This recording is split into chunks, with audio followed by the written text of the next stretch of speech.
Some of the content of Patriots Unfiltered may not be suitable for all audiences. Listener discretion is advised. The world's original podcast. Welcome to Patriots Unfiltered. 10 days from now, and that's it. Summer's over for us. Sucks. Like, I want to get going. Like, I know that once you get going, you're going, and so that's...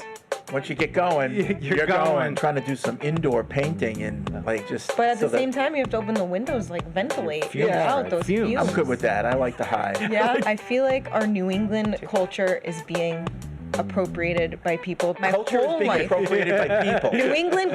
You weren't at the 10 o'clock meeting today? No, I wasn't. I was speking to the Sharon Men's Club, and it ran a little long. The Sharon's Men's Club. Yeah, you and Paul. Paul's got the library circuit. You've got you've got the geriatric club circuit. One of the restaurants up here in Patriot Place, the Worldly One. You know what I'm talking about? The Worldly One? The Worldly One, right next to Dunkin'. Red Robin? No. Do you want protein on that? I can't stand that. One time I ate 7 Egg McMuffins. This is Patriots Unfiltered. Presented by Toyota's official website for deals, buyatoyota.com. All right, welcome to Patriots Unfiltered. It is Thursday here at Gillette Stadium. It's Alex, it's Deuce, it's me, it's Matt in the booth. We're knocking off another off-season edition of Patriots Unfiltered. Not too many of those left. No. Not too many of those left. We're getting closer. We are. Every day brings us closer to the opening of camp on July 23rd. Be there with bells on. I know. We put out the schedule I saw. I mean, like first 2 weeks are open. So if you want to know which day to go, check out this Patriots.com social. The other cool thing that's going on that opening day, which I found out a few days ago, is the Patriots are going to have a pet adoption day. It's really for dogs. Mm-hmm. But you can come and actually adopt a dog right there at camp. They're going to have a big area set up. I think they're going to have like 20 to 25 eligible dogs. Puppies and dogs from 3, I think, local, shelters. Yep. And like that same day, you could go home with a dog. Yeah, the like dog will speed have dating. all its papers, all its shots. You can pick the dog, adopt it. You can leave it, with the, in the nice area and go to practice and pick it up after practice, or you can just come and adopt the dog and go home. But that's pretty cool. I love it. Right? Yeah, I think the shelters are the Berkshire Animal Rescue out in Pittsfield, the Potters League down in Rhode Island, and then the Animal League Rescue in Boston, which Dr. Dana Kraft is on the board of. Okay. So, Well, it's great too bad event. I just adopted a dog in March because Should've we would have been waited back for in the training market camp, for it, I yeah. guess. But Most people, except for Paul, have a soft spot for these dogs, Oh, yeah. I can't even Like, discuss this you know, still at it's- this point. sorry. Too fresh. Like, I don't understand how a child or a dog doesn't have a home. I know. Oh, yeah. You know what I mean? Well, this has been a whole new experience for me. I wasn't a dog guy growing up. I just never had a dog. And now that we've got Zook the Chiweenie, he's been awesome. Chiweenie? He's a Chiweenie, half Chihuahua and Dachshund. So they call him I Chiweenies. thought you were going to say half Chihuahua and half weenie. Well, technically that's what he is. But it's been a really great experience getting to own a dog. And it's all new for me for 3 months. But he's just been such a net positive on our house. It's like you got to take him off for a walk. Positive. A net positive, I would say. Reviewing the dog is a net positive. But he likes to hunt chipmunks sometimes, so it gets a little dicey at My times. dog goes nuts. Does he get them? Does he ever get any of them? He's on a leash, but Yeah. they make that noise, distinctive noise, and it's like they torment him. Oh yeah, that's what they do to my dog yeah. too. They're just taunting him from Yeah. the trees, like. But it's Yeah. great because those little terrier dogs, they keep the mice away. I So know. it's like, what would you rather do with your dog making weird noises Yeah. or mice in your house? Yeah, it's been great. It's been great, and my kids have loved it, and it's just a whole new little guy that comes up and cuddles with you, and he's been the perfect fit for our family. So it's been Yeah. awesome. So hopefully somebody has the same experience. So Patriots July training camp. 23rd, opening day of camp. It's a Wednesday. Come on down and check out the dogs, and if you fall in love with one of them, you can take it home. Yeah. So I think that's really good. I hope all of them go home. Yeah. I would hate 2 of them don't get picked, and they have to go You'd back. have to take them home. I already have a dog.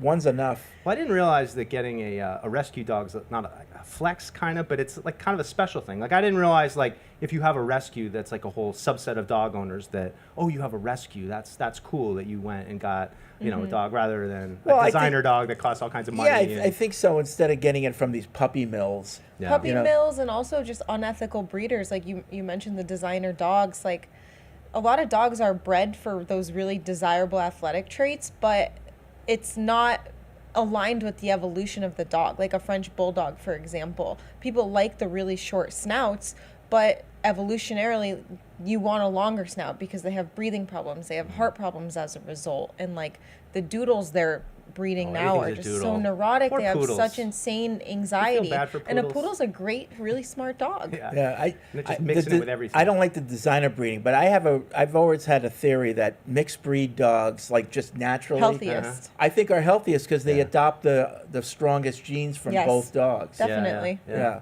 I think that's the case. Like my dog is part terrier and part, it might be corgi. I'm not even sure. It was a rescue dog. It was really sketchy. Off of Facebook, they had these dogs. Free dog. And so if you wanted one of these dogs, you had to meet up behind the, what's the tractor hardware place? Tractor Supply? Tractor Supply in Rhode Island.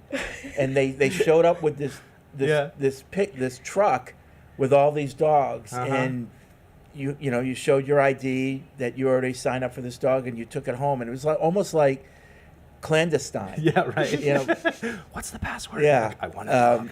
And that's how we got our dog. Yeah. That's funny. What I've learned over this process, though, is that they get all the dog shipments up from the south. And Yeah, my dog's from Arkansas. and I guess they don't really give a crap about dogs down in the They south don't. so much. They'll and just abandon them in the woods, You know, trash dumpsters. like we're so Awful. curious about our dog because he's got like a scar on his head. He had heartworm at one point, and like we know he might have been in a home, but like you're just so curious about the story. We were talking to another family who had a similar situation where they got a rescue dog, and they were just so curious about the story that like she's like, I tracked down the people in the town in Texas Hiring, where like, it a was, PI and for they the were just dog. like, man, you people in the Northeast really love your dogs, don't you? Like, I mean, down there it just seems like your dog goes away, just get another dog, but they're Yeah. everywhere. Just grab It's one. What? true. It My doesn't- sister did a little stint in AmeriCorps after high school and before college, and part of what she was doing was down in Galveston, Texas, doing hurricane restoration. So between them not caring, not to generalize, There's north to duds south, but there's so many more natural disasters and hurricanes and stuff. So these animals get displaced that way too. And working down there, she realized like, oh my God, I need to get into veterinary sciences. So. Just grab a dog. You want one? It's right over there. There you go. What's the big deal? Well, the shelters really, shelters and animal rescues do a great job because they don't want it to happen again. They don't want dogs to kept, so they really do due diligence to make sure that the dogs are being fit with families, that the breed fits well in their lifestyle. They're coming with all the shots. They're coming with all like the vet appointments you have to do with like a little puppy that they're ready to go, you know? So it's a great option to adopt a dog. All right, so July 23rd, Dogs. come get a dog. And I would imagine if it's a big success, they'll do it again. Sure. You know, why not? Yeah, we had an event earlier in May. It was the first one up at Patriot Place. It was a rainy day, but it was still successful. Watched a dog get adopted. It was just a really sweet moment. I don't know. It's cute. Yeah. It's a good day to bring your kids to camp. Yeah. All right. So Patriots. The NFL Top 100 list came out, and officially, and Gonzo is on it. 84. Number 84. Yeah, we just watched the segment they released on him. Congratulations, Christian. Well deserved. And I think they really do a good job highlighting what a strong year he had last year, going against a lot of the top receivers around the league. Showed some highlights of I think if you remember against the Jets, he had a nice pass breakup on Devontae Adams down near the goal line. Yep. Also showed a nice pass breakup that he had against Marvin Harrison Jr. and in Arizona. Arizona guys talking about we really need to focus on Christian Gonzalez. So it's good. I mean, that's what we talk about. They need talent, and he's got talent. Didn't they used to release this like bit by bit in the past? So I think the full episode airs tonight, but they're releasing a couple here and there of the videos. So I believe. No, like, I don't mean the videos. I mean like Like who the was list on was it. broken up, right? No, it's Yeah. broken up. I think it's just 80 to 100 is the first. Okay. Oh, that they're- okay. that they're That's why we releasing. know about Gonzalez. Yeah, so Gonzalez, okay. and they put out the Okay. video this morning of Gonzalez. I think. So they we don't put know out the a couple whole videos. list yet. No, not yet. So is there a They'll do chance bit that by bit. another Patriots hire? That's sure. Yeah. Yeah. I mean, there's a chance. There were no Patriots it on be? it last year, right? and now Gonzalez got Yeah, on I it. can't imagine. I would don't imagine guess. Gonzo would be the highest. Yeah, right? I guess mean, so. Yeah. Yeah. So unless Unless Drake May, no. Diggs Not yet. gets like an automatic That's, bid, I mean, that's not out of the despite the question. injury. Oh, Not out of the yeah. question. Yeah. Which, by the way, there was a video too. I finally got a chance to watch Stephon Diggs talking on some jet, but he was just talking about learning McDaniels' system. It got me fired up. You know, it's just Yeah, you know what? Paul's shows, right? Sometimes they just drive me crazy. They took that quote that Diggs had about knowing what everybody else is doing. Yeah. That's important to him, and knowing the contours of the routes and everything. As, oh, McDaniels. See, he's saying McDaniels' system is too complicated. It's like, how do you get that from that? yeah. I figured Like, that's what would be a response. Oh, it just drove me crazy. The narrative that they were trying to make that a negative. No, that's a positive. It shows like there are a lot of football players, and Will McDonough, the late Will McDonough, who was told me. I remember once we were in Pittsburgh. He said, "Never ask a football player about football, because all they know is their own position. Yeah, all right. they know is what they're supposed to do, unless it's a quarterback." Or Vrabel. You know, now he might be exaggerating, obviously, but like when I hear a football player like that saying, "I need to know what everybody's doing on the field because that makes me better," I love that. Yeah, I well- love that. That's not, oh, Josh McDaniels' system is very complicated and I need to learn. I don't know where they got that from. It's a great debate to have because I've said before in the past, if you're Josh McDaniels and you've established a system to the point where it can almost be a thinking organism after the snap and adjust accordingly, how can you go back to like, I don't know, I got a bunch of dumb guys. We just have to go to a basic system where it's like just run the route. Like, I can't imagine you would ever back up after you've been to the point where you can have a system that thinks after the snap and adjusts to defenses.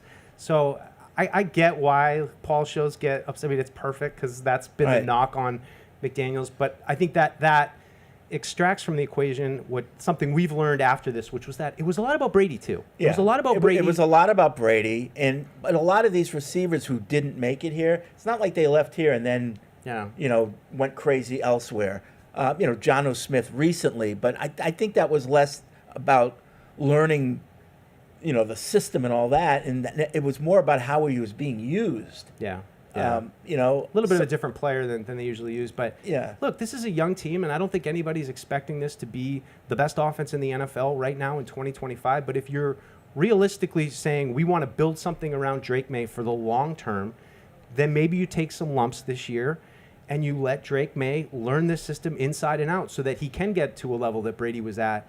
But I love hearing Stephon Diggs talk about things about getting other players open and knowing – because that's, I mean, like he said, I mean, we know this about this system. And there's a little concept. It's a 3 and 2 and 3-man route concept. So if you're on this side with three guys and they say this one word, whatever it might be, you got to know what all three parts are doing because there's a chance, especially a receiver like Diggs, that he could be in any one of those positions. So just seeing the intensity in his eyes and the focus, it's like this system isn't too complicated for really good players who really want it. And even if it is, and even if it does cause some growing pains this year, I'm okay with that because we're building for the long term, and I want to get to a point where this is that offense. Not that it'll be a level that Tom Brady had. That might be unrealistic, but I still think Drake May can get to a point where he knows what everybody's doing. He's going to understand things quickly. We just have to be acknowledged there might be some growing pains, but I don't want to dumb down the system because you don't think, come on. Along the same lines, I don't think McDaniels, I think McDaniels is smart enough to know that I can't just dump it all on Drake May right from the start. He's going to, ease him into it, and it'll be step by step, not just for McDaniels. I mean for Drake May, but also for the receivers. Tom Brady didn't have all the answers on year two, so I think Josh I understands trust that, McDaniels to be smart enough to know how to implement, what he's trying to do. We also know that McDaniels traveled around last year to kind of learn what the new trends are, what colleges are doing, what other teams are doing. That tells me that he realizes he needs to adapt as well. Sure. You don't have Tom Brady. He knows that. All these people that just want to force feed the narrative that McDaniels is stuck in the mud and this is what he does, and hell or high water. We're going to do it this way. I don't think I don't think pretty much any offensive coordinator who's any good does it that way. He's stuck in the mud because he's asking too much of his players. Like, that doesn't make sense to me. That means that, Right, they're professional football Yeah. players. There should be demands put on them. And that's a defense that Hoyer had of McDaniels out when they were in Vegas together, was that, not to say Hoyer was calling out his former Vegas teammates, but he really pushed back on the narrative that the playbook was too hard, or he was too much of like a hard ass and stuff. Brian was just like, I don't know. I experienced it in New England with Josh, and it's just, that was the expectation. And maybe in Vegas they didn't live up to that. Maybe they didn't have a player the caliber of Tom Brady to pull everyone up to that. But to me, that's kind of how I look at the critiques of McDaniels. And one of the critiques with Daniels is that he's never really succeeded without Tom Brady, for the most part. And you look at the Raiders, you look at the Rams, and you look at Denver. And that's true. Mm-hmm. But I think in those situations, well, not the Rams, but certainly with Denver and the Raiders, he was also the head coach. Mm-hmm. And just like we've said, Bill the GM has hurt Bill the coach, I think Josh the GM, Josh the coach probably hurt Josh the coordinator, because he had to think about all this other stuff too. Right. Sure. And so he wasn't able to give his full attention to being an offensive coordinator. I think that hurt him. Yeah. I think now he's back to just being a coordinator, and I'm excited about what he's going to do. And you think, from Josh's perspective, I imagine there's not a lot of like under the gun, I need this to be great. Like, he probably be here for a couple years at least, right? Like, he's not going to jump to a head coaching job next year unless it goes amazing. I mean, even then it might be a little bit of a stretch, but I would imagine Josh is trying to exhibit some patience too of, look, I really want to build something here. Sure, he's heard everything you just said, Fred, because every radio show talks about that. They point out his other experiences, and then when you talk about his success here, it gets, well, that was all Tom Brady. You find a way to completely minimize his success. So I'm sure he hears all that stuff and says, it's like I said, it's an opportunity for Josh McDaniels to come in here, reestablish this offense with a new quarterback under a new head coach. And really, I mean, at what point has he ever had somebody with the talent like Drake May has, like Sam Bradford with the Rams, or Tebow and Cutler, and there was never like this opportunity. And the problem is, he's the one that chose Tebow as the head coach. Right. So again, no, you can Josh the head coach might have hurt Josh the coordinator. Right. So I think Josh is an excellent football mind, and I just think he gets a lot of discredit, this is what happens. Like, this is a perfect proving opportunity for him. It is. You got a second-year quarterback who only really won one game last year, had a lot of problems keeping the ball safe. The offense was not good. Mm-hmm. So if all of a sudden they are good this year, he should get a lot of the credit. That's right. That's right, 100%. And then, and then we can get to the point of, it was all Drake May again. And, it was, Josh had nothing to do with it. I'm sure, look, of course Drake May should also get credit. Right. But this is, football is the greatest team sport ever made. I think coaching comes into play more in football than any other sport. Absolutely.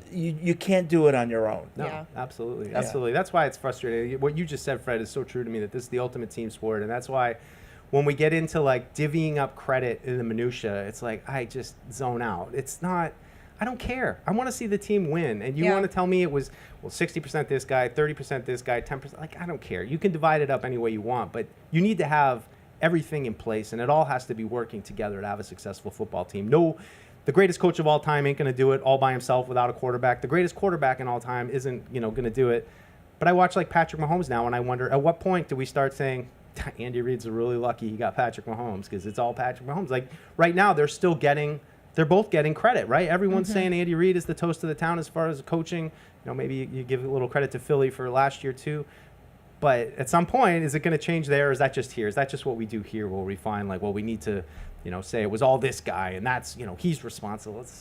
I don't know. The great coach, great quarterback, you need them both. Yeah, the bigger picture is the culture, that people like that, kind of everyone rises to that. And I don't know, McDaniels went from an amazing culture here in New England of winning and excellence and tried to emulate that as a head coach, and it's not something you can just take out of thin air and make. So now back here under Vrabel, who seemingly to us, it's been great so far. The guys really seem to be buying in, so hopefully it just gets back to the old McDaniels. I mean, when you had the success that the Patriots had, it's natural to ask why. Like, why were they so successful? And I think that's where this all stems from. Like, Yeah.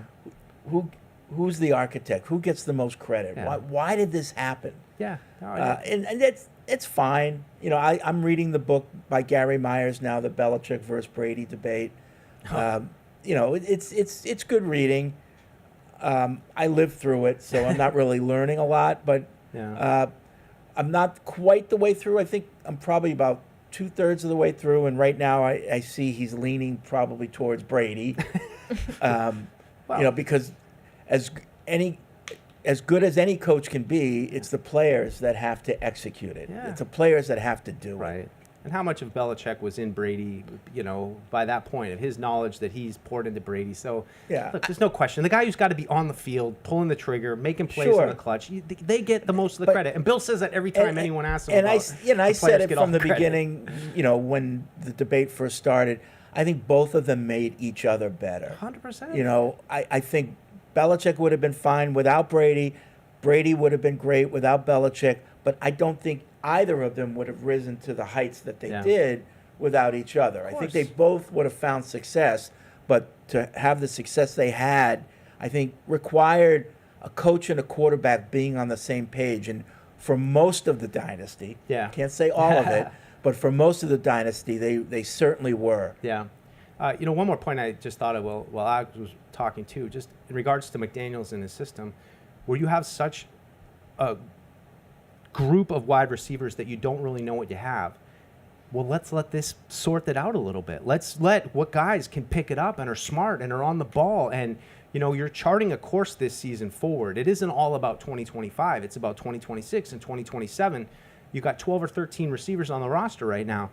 We know Mac Hollins probably can figure it out. He's played in it. Stephon Diggs has kind of played in it with Dable's system. Who else can? Okay, Who else can get so it? that's a good topic for discussion, because you're right. Everything you said is right. Camp opens to the public on July 23rd. The first preseason game is August 8th, and then we're rolling. Mm-hmm. I mean, it's not, you've got a month and a half before the first regular season, a month and a half from the time camp opens, Yeah. 6 weeks Yeah. until the first game that counts. How quickly do you need to know who's who when it comes to the receivers? And is there a way to do that for McDaniels Yeah. and Vrabel?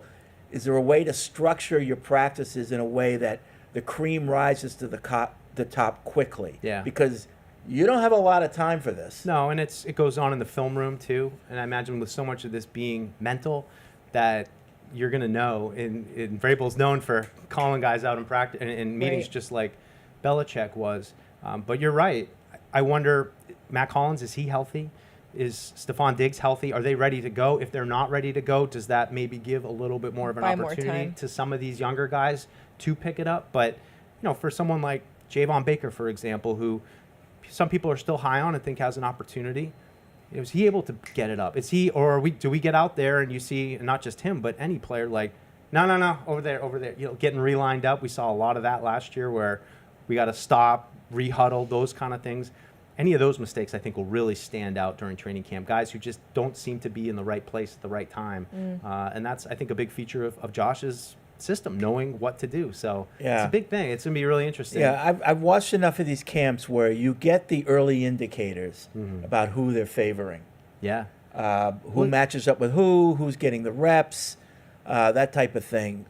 So I think within the first, certainly by the joint practice, and after that, we'll kind of know who. Yeah, who's running, Yeah. who's with the top group, which is probably going to be 5 or 6 guys that are, they're two fields, they kind of divide up.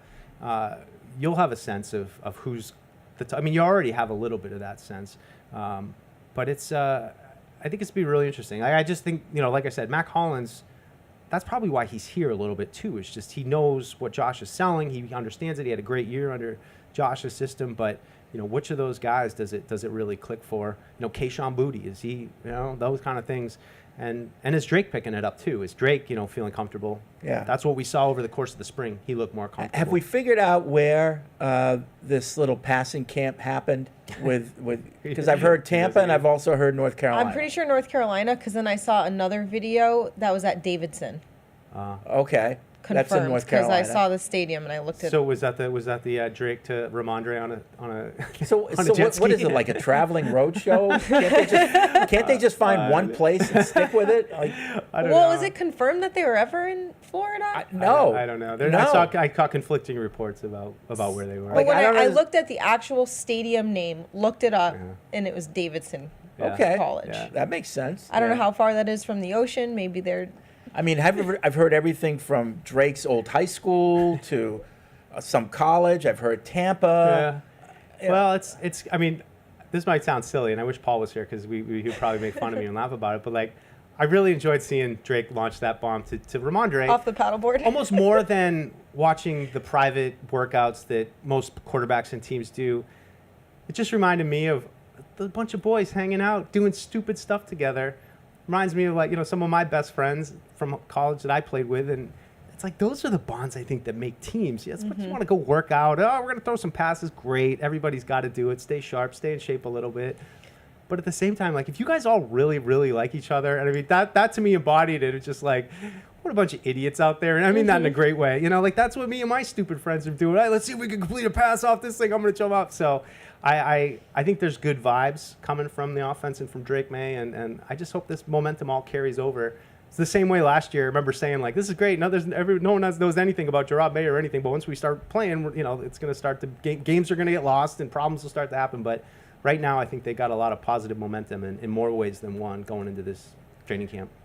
Mike in Florida writes in, the difference between your show and Paul's shows is that you are both critical of the team, but you guys want us to win, and those guys want us to lose because it helps their ratings. Even the post game when they lose, the guy Joe Murray sounds happy. It's crazy. I don't agree with that completely because the ratings are worse in a town where a team doesn't do well. The ratings are never better for any of the shows than when the team is doing well, whether it's the Patriots, Red Sox, or whoever. But for the host in the moment, it's kind of better when there's stuff to bitch about. Yeah. So I agree that part, but the ratings are better when the team is doing well. To be honest, and I usually will dabble during the season because I feel like for these shows we need to stay sharp, and sometimes it's great to hear Felger go on one of his rants and imagine how I would respond to it. But without any pushback, like it was fun when the Patriots were good. And it was like, well, yeah, but Belichick's still going to get you, and it's, to me, when they've been bad the last couple of years, it just feels like punching down, and it's like anything that is possibly could be wrong, we're going to shine a light on that. And it's like, that's not this team anymore. This is like a team that's young and unproven that I want to get excited about to see grow together and not just sit there and take a dump on every little minutia that is wrong or like, so I really haven't been listening to any of Paul's shows at all lately. And I'm sure that'll change a little bit once I get into the season, but it doesn't ring true to me anymore. It was fun when they were good and you were like, oh, yeah, eat it, Felger, they won this one. Right. Or, but when you're like, yeah, dude, we know they're bad. They won 4 games. Like, you're not telling me anything I didn't know. Like, what do you want to do? It's not compelling radio to me. Yeah. I don't know what the ratings are like for them, but to me, it's a lot more fun when there's some back and forth and it feels like, oh, the Patriots are good, and maybe you're wrong about that. You're like, no, guys, when you're saying they won 4 games last year, Yeah. they were bad. I think audiences are just smarter now too. Like the strategy of outrage sparking interest and clicks and headlines, it's figured out by now. Yeah. You know the people who have it down to an art form, and I just find there's plenty of stuff to talk about without having to constantly. Yeah. Well, listen, I think Felger does a great job Oh, he's a if we're going to genius, name for names. sure. Yeah. So I don't mind that at all. But my problem is there's rarely someone to talk back. There's rarely someone there. That's when Paul's there. Either with Paul does a good either job. with the chutzpah or the knowledge to go back at him. Yeah. And I think that would make it even better. Yeah. If there was always a Paul in the studio or somebody who could call him out or at least give the counter argument. Yeah. I think there's too much agreement on going on. You're right, Mike. You're right. Yeah. No, I agree with you. I think they're great at what they do. I'm just saying, for me and for like getting me excited about arguing about the team or talking about talking points, it's like you're not really providing me any talking points that I'm interested in talking about. Like right now I love talking about position battles and where the depth is and where players need to emerge. And those things are so fascinating to me. I could talk about them in the middle of July when we have nothing to talk about for hours.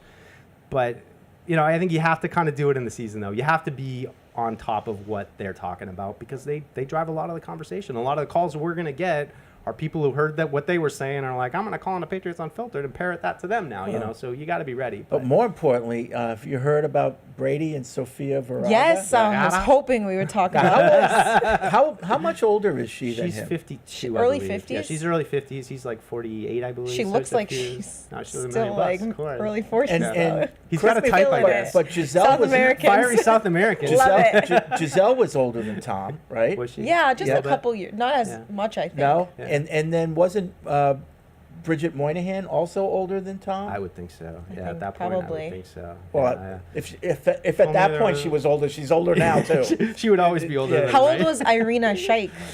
Oh, wow, you're really going down the list here. I didn't. He even know has who a that type. is. I love it. He does, right? Except for like, Well, I wonder, like, Irina, Tara I think, Reid- is Romanian or Russian. I wonder though. if growing up with three older sisters kind of has him. He has an affinity toward always- older women. Fire- yeah, right. fire Right, he's always older getting yelled women. at by his sister. But like, Yeah. I just picture So she's Sophia's. 54. Bridget Moynihan's 54. Okay. So yeah, I think they're all a little bit older than him. Love that for him. Tara Reid, wasn't that a rumor at one point that she's Well, the that only was one that outside was of the more of type? a one-off. Well, there was a brief rumor In the too back of the that bar. at Jeff Bezos' wedding he was like talking to Sydney Sweeney, and I was like, they're just talking. That's not his type. Right, and then right, a couple right. days later, Sophia Vergara was like, that's more like it. Just like when he's getting yelled at by that accent, like, yeah, Yeah, her in Modern I love Family, it. I love her. I think she's awesome. So She funny. looks great still. Yeah, like yeah. killing it. Career in Modern Family. What a I know. That was such a And good then show. I love the that rumor show. is Stephon Diggs has broken up with Cardi B. great. Yeah. Good news. Yeah. So- Focus on football. Focus on focus on the season. He's focused on his recovery. I love it. No distractions. No, no, everyone's gonna probably make fun of me as I like slowly get on the Stephon Diggs bandwagon, but I'm getting on it for sure. Slowly I mean, this new settled it. I'm excited to watch him play, and just the way he was talking to the camera about learning the playbook, it was like this guy's locked in. Like I love it. Like he gives the vibe still of a guy with a chip on his shoulder, and I guess that's what annoyed me about him when he played for other teams, and he plays on the edge and he likes talking crap. Welcome to the fans. world Yeah. of the diva You know, receiver. I know. So I just we've like, never. all right, The Steph, closest we had was Randy Moss. Yeah. And Brady, in particular, had to spend a lot of time himself keeping Randy focused. Yeah, yeah. Because he's such a Pied Piper, and he could lead other players down the wrong path. And it was a job keeping him, focused on football and not bitching about money and that type of thing. Well, if I'm Keyshawn Booty or Jalen Polk or go right down the list, and I see that video, it's that's leadership to me. That's showing he's locked in. He's on a private plane. Where's he going? I don't know, but you can Out in tell Europe that for he's Fashion Week or engaged something. in Yeah. this, and it sets a good example for this receiving room that needs that kind of leadership and needs that kind of kick in the butt and to be like, what are you doing when you're flying back from wherever? Are you going to be in your playbook then? Like, no, like that's what Brady did as well. Brady set the tone. I think Bill said it 100 times and other coaches. When your best players are your hardest workers and set the tone, it's a great recipe for success. I remember in the locker room, some of the rookies were playing, ping pong, or I forget what they were doing. They weren't in their Connect play. Four. And McGinnis walked by and said, Right. why aren't you in your playbook? Yeah, yeah. And I think Vrabel, different because he's the coach now, but I think there's a similar vibe of that, of holding guys accountable.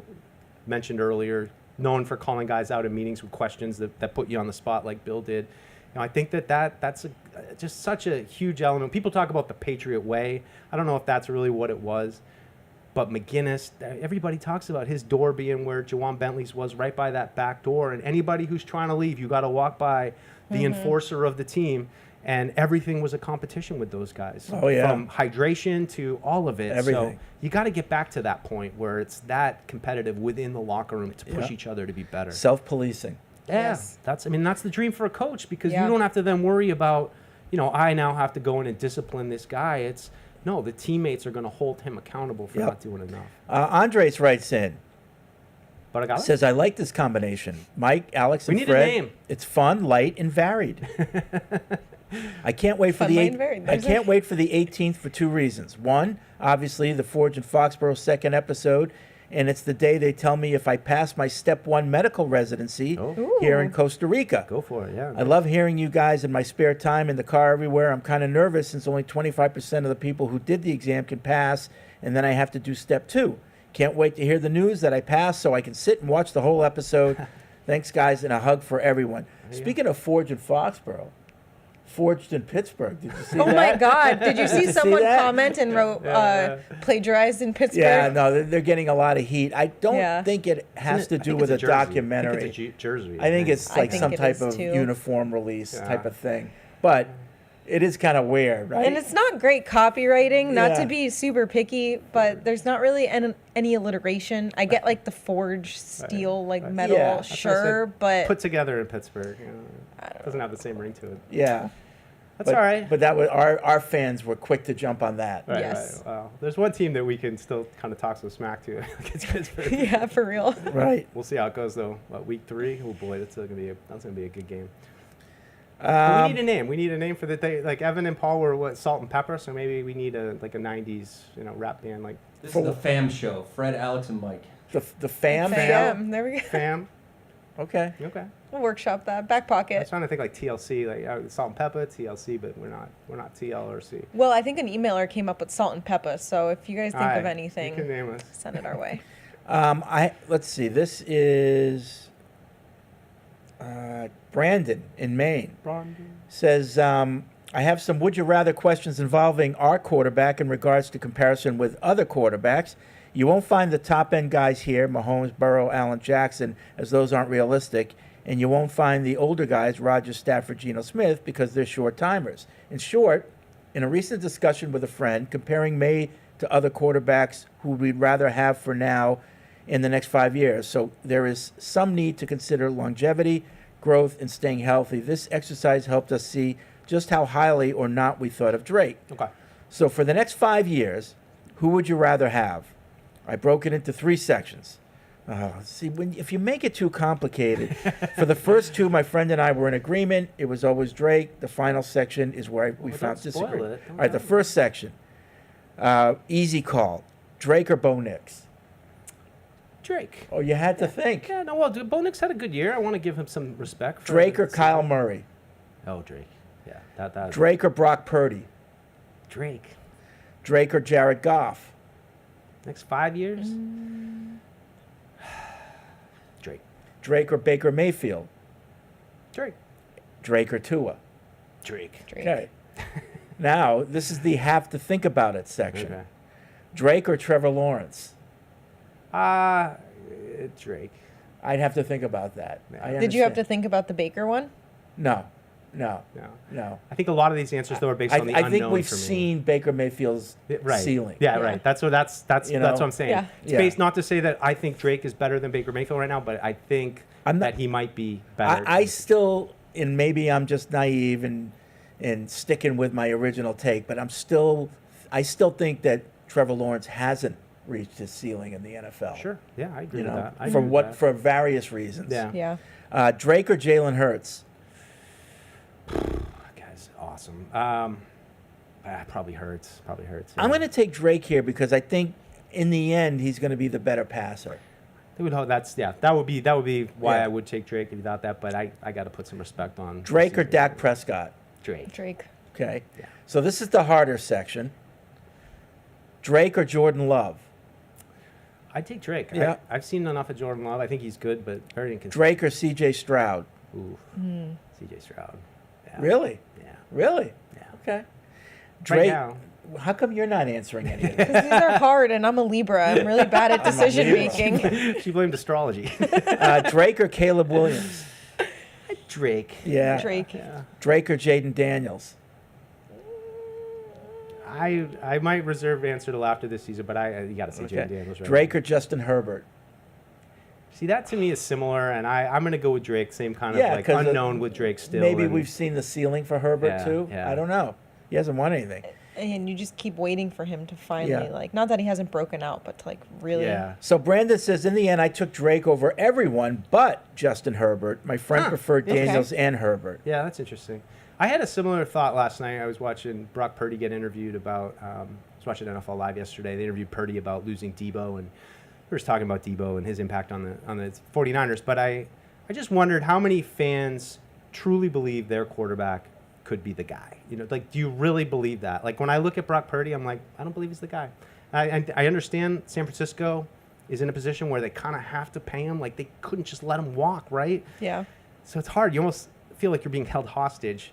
And I do the same thing with, like, some of those quarterbacks. Like, you know, do the Tampa fans, they really think Baker Mayfield's the guy in their heart of hearts with no one else around? Right. I don't know. And that's a lot of how I figured out some of my answers to that. Yeah. Because I'd say, you know, Burrow, sure, Cincinnati fans, For like, sure. he's the guy, no question. You know, obviously Mahomes, Lamar Jackson, sure they believe, even though there might be a little doubt Yeah, creeping in. Josh like, can he get Allen. the good one? Josh Allen, they believe 100%. But I don't think the list is very long of fan bases that truly believe, like, they got the guy. They have a guy. What defines the guy in your mind? You believe this could be a Super Bowl winning quarterback and consistently have your team deep into the playoffs.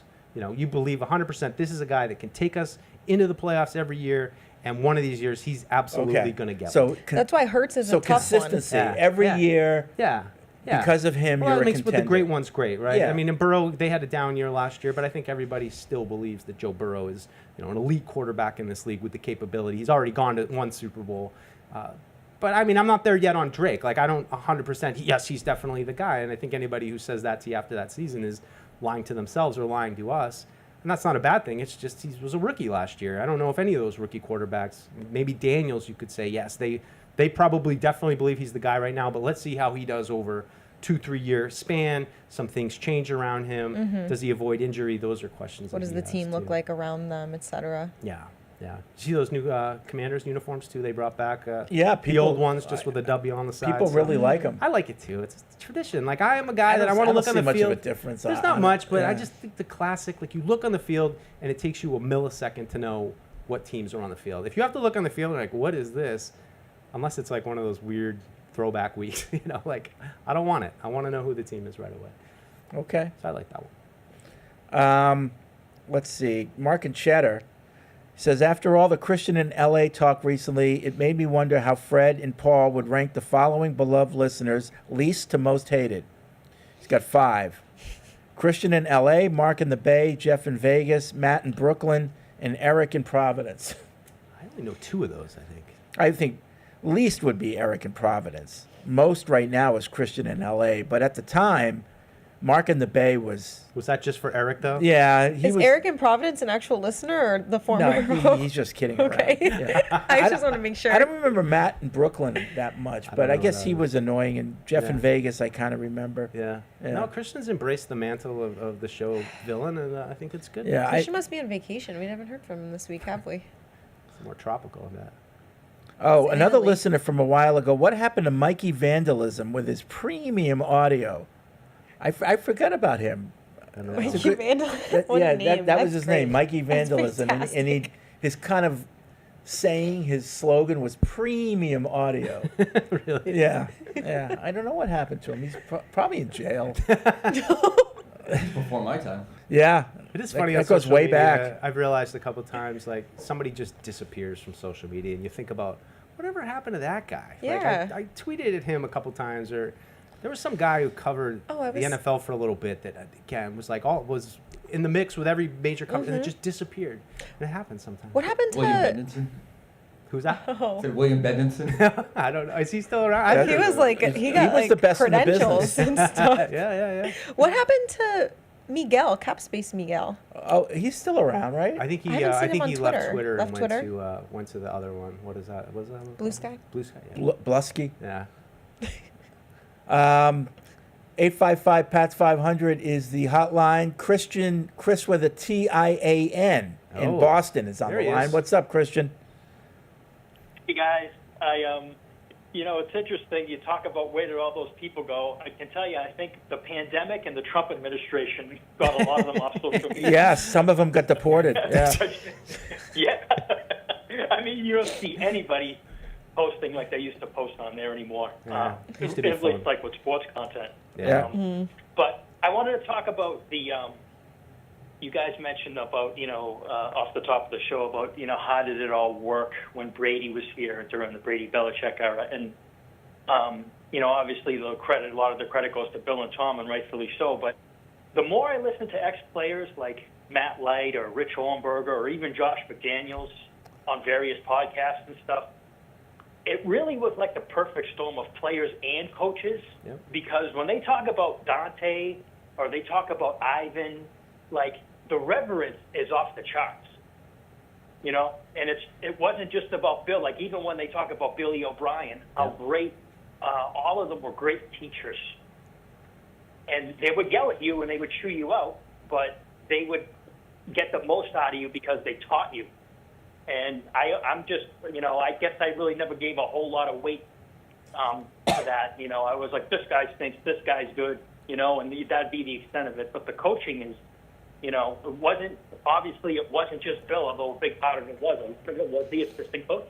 Yeah. Yeah, and I think being on Bill's staff, kind of in some ways it makes it tougher because, you have to do, as a coach, you have to do what you're supposed to be doing. But in other places, it makes it easier because you just do what I'm being told to do. Mm-hmm. Like Bill's setting the tone. He's the CEO, and as long as I follow the way he wants things done, I've got a job. Mm-hmm.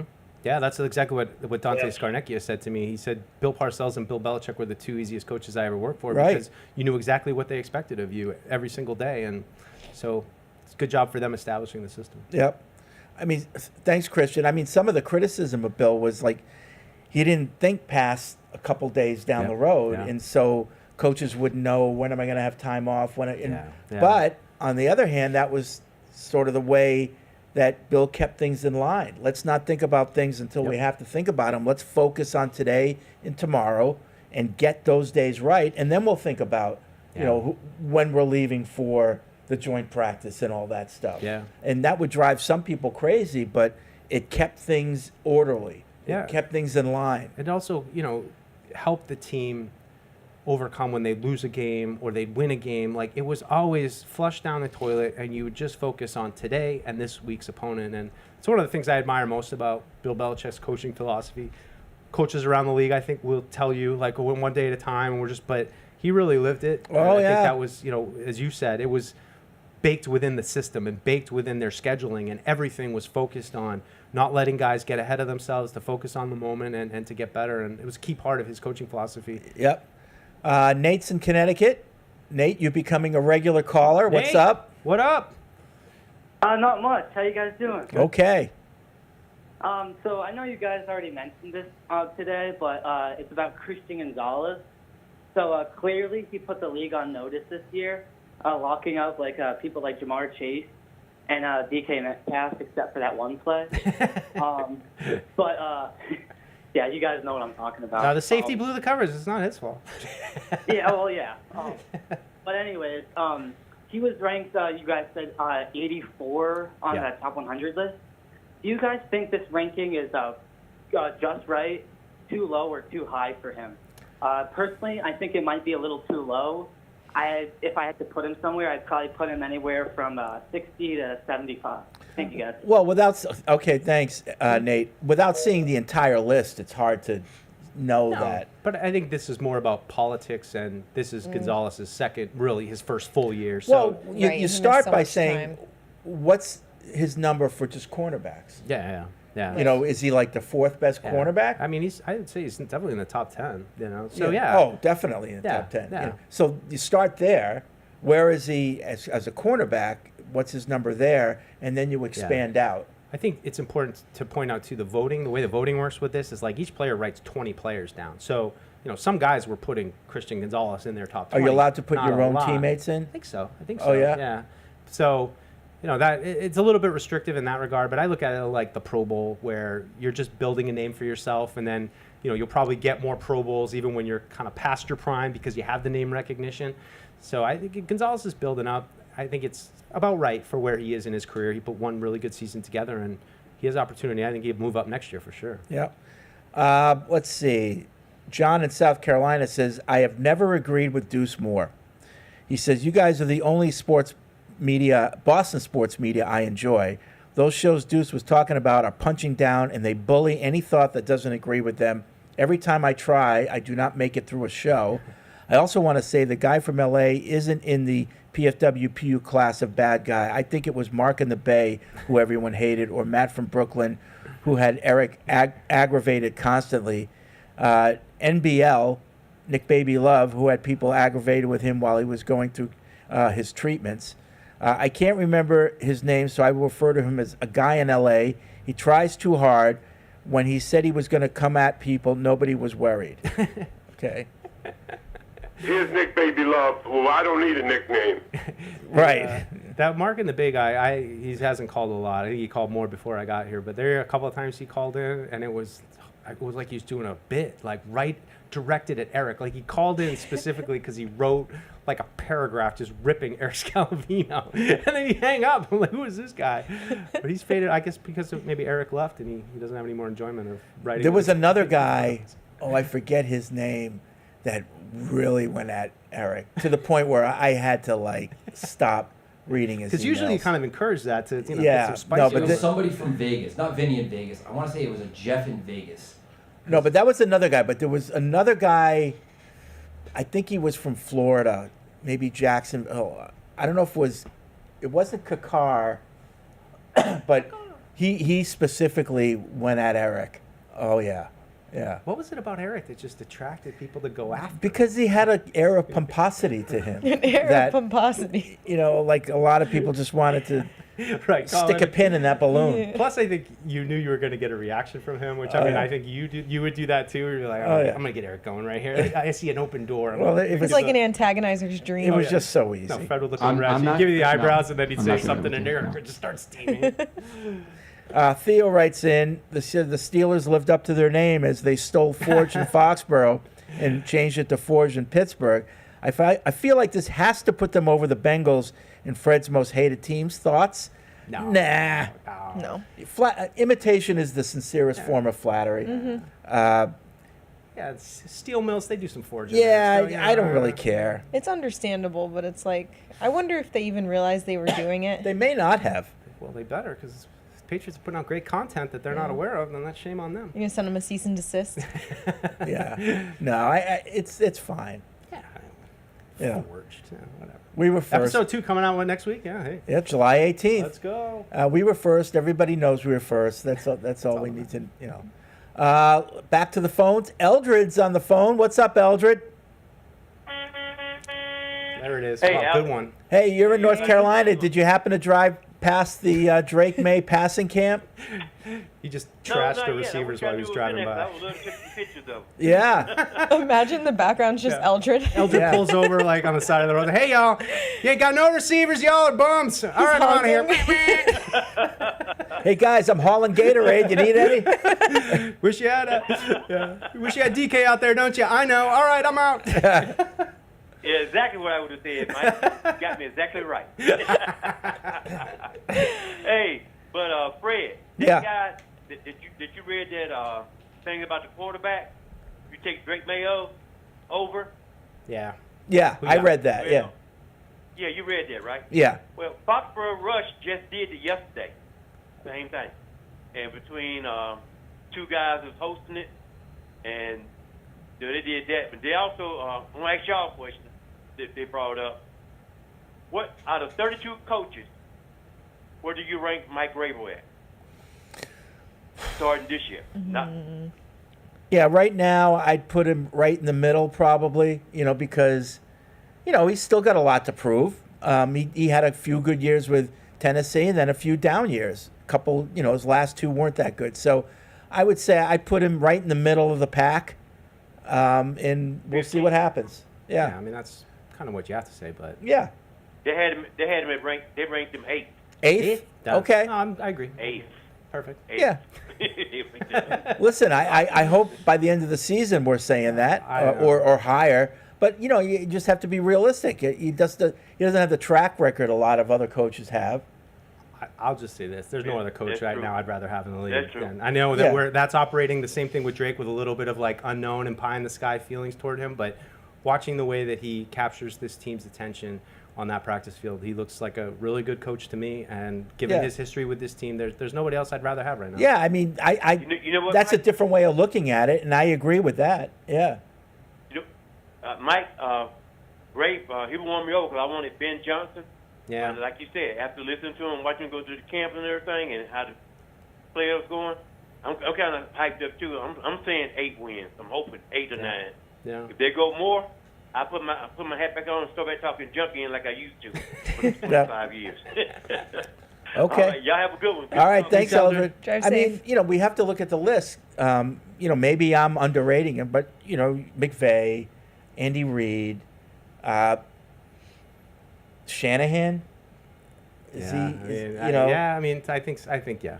So those are 3. Yeah. And But Reid, how much longer does he have till he retires? Vrabel might be a better coach than Shanahan, but you have to prove it. Yeah, We might think and believe he's better, but I'm just thinking about the evidence, the actual empirical evidence out there. Who else? Well, do you think Dan Campbell? I mean, Dan, Lions have had a lot of success. Like Dan Campbell, Nick Sirianni. Just won a Super Bowl. Right. I mean, But even last season, at the beginning of the season, people were. During the season. Sirianni was on the hot seat. he was on the hot seat in terms of the fans. Yeah. The O'Connell up in Minnesota. That's a great one. Yeah, who else? O'Connell's a great one because it's just an example of they had a great season last year, but there's such belief in Minnesota right now that no matter what happens, they experienced already one quarterback changeover, and he showed he can do it with a new guy. So you just feel really positive. Like, they didn't go to the NFC Championship or anything, and it was a disappointing playoff loss for them. But I think there's such belief in him. Talking earlier about what guys really believe in their quarterbacks, I think he's one coach, if I was a Minnesota Vikings fan, that I'd say I think we got a really special coach that will make it work as the inevitable ups and downs of the NFL season. Sean Payton has a long track record. So just based on his experience in the NFL, I think you'd have to rank him higher at this point than Vrabel. But that could change, and we all hope it will. I think we're right now, and we were in this stage last year too. You're in that gray area where you can still kind of imagine what the possibilities are with Drake May and Mike Vrabel. Whereas as the seasons start going, you start getting reality hits you, and then you realize, what it is actually going to be. But at this point, when people ask us questions like this, you could still say, I think Drake May could be a top 5 quarterback in the league. I think Mike Vrabel can be a top 5, and very well they might be. But we have to start. We're not going to be in fantasy land forever. We were in fantasy land for 3 weeks last year once the regular season started, and the reality started to hit home of what the situation really was. But there are a handful of teams when you start to turn around. Houston last year, they felt great, and they still feel great, but they had some reality kind of sink in last year where they were, struggled to protect C.J. Stroud. So it's kind of a fun place to be in this fantasy land place where you can just say, I think Drake could be great, I think Vrabel could be great. We'll see once the reality comes of how true that is. Pete in Seattle writes in. Pete Carroll, maybe? Pete, maybe. Is he still in Seattle? Vegas. Probably in Vegas. Oh, he moved to Vegas, right? Of course. Unless he didn't sell a house yet. And he's still, He says, I really appreciate your point about the significant impact of coaching, especially in football. We saw this clearly with Mac Jones in his second year. If coaching is so crucial for a quarterback in year 2, it's arguably even more vital for rookies transitioning from college to the NFL, a notoriously difficult jump for all positions. This brings me to the 24 Patriots draft class. While players like Polk and Baker have faced criticism, I wonder if they were set up for failure. As Andrew Callahan and Karen Garigian highlighted earlier this year, a large part of last year's coaching staff was woefully inexperienced. Yeah. While players are accountable for their own performance, it's fair to question the support they received. Well, according to Elliot Wolf, he kind of agrees with that. Yep. That was what he said after the season. If we extend grace to Mac Jones for his struggles under Matt Patricia and Joe Judge in his second year, shouldn't we consider that these rookies lack fundamental coaching support when they needed it most? It's hardly surprising that few of last year's draft picks blossomed given the inexperience of the coaching staff. So what are your thoughts on this? Yeah, 100% true. And that's part of the reason I made the point about Jalen Polk last show we did, where, he had a really productive camp and then had some struggles, and they were unable to get him out of those struggles. Maybe some of that was self-inflicted by him. I don't want to put it all on the coaching staff like he's just a superstar waiting to happen.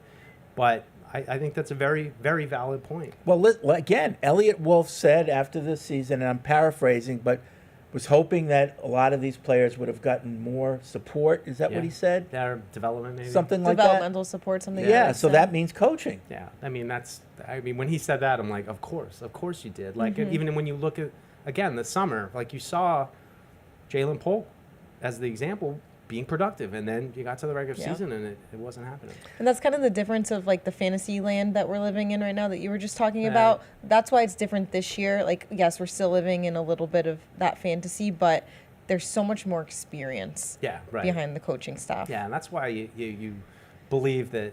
I believe in Vrabel right now. I think the players believe in what he's selling. You know, I had my Sharon Men's Club talk the other day, and I was like, "Is Vrabel real? Is this for real? Like the excitement and stuff?" And I said, "Look, I'll just tell you my limited experience. I mean, I've been here 6 years now, watching training camp. I've never seen a coach out there with that kind of energy and jumping from drill to drill and getting right in there. Bill, certainly I got to give credit to Bill. He could talk to any position group and he would float. But the energy that Vrabel does it with, you're just, where is he? He's over there. He's in the middle of a drill. He's got a penny on. He's, those things to me as a player would just really make you want to play hard for him. Definitely. Saw an interview, I think it was Mike Onwenu.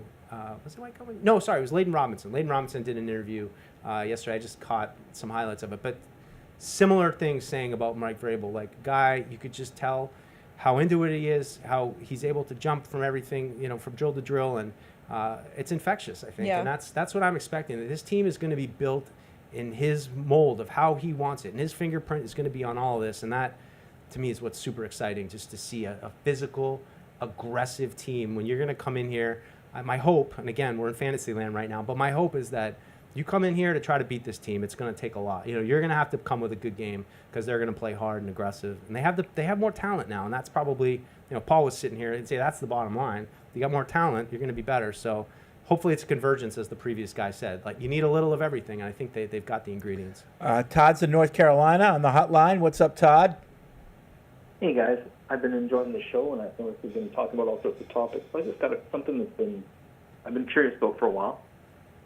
How much did the 2 losses to the Giants in the Super Bowl really cement it in Bill's head that it's defense first?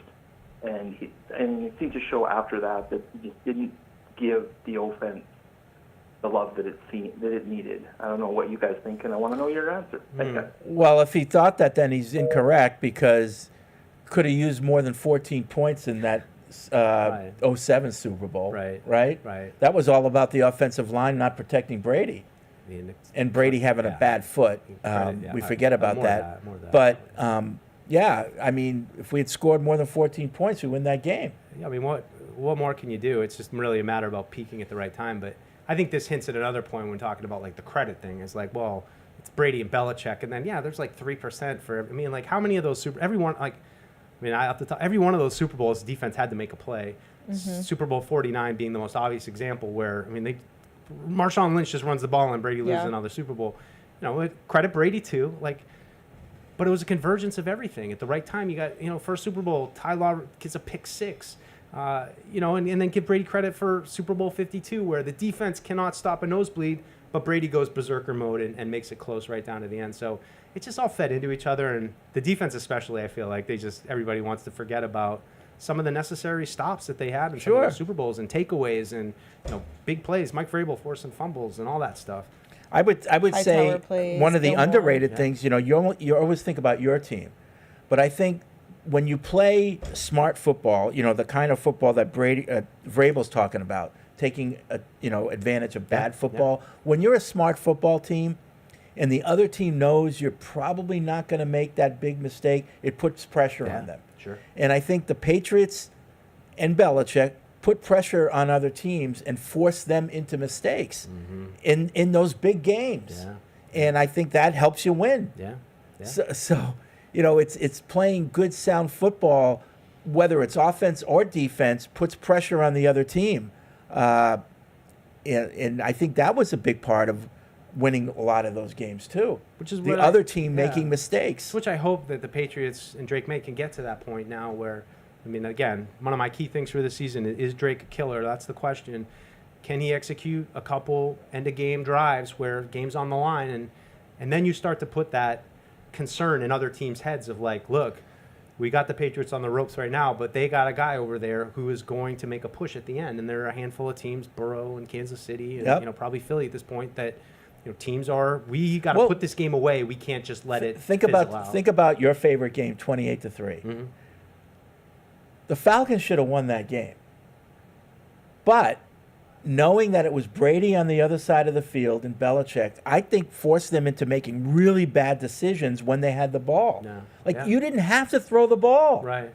You could have run the ball and won that game, and they felt, no, we can't. We can't take the foot off the gas. Yeah. And it forced them into mistakes. Right. Another great example of defense making that play. I mean, there was a series of plays after a huge catch by Julio Jones down the sideline. They kick the field goal. It's over. Right.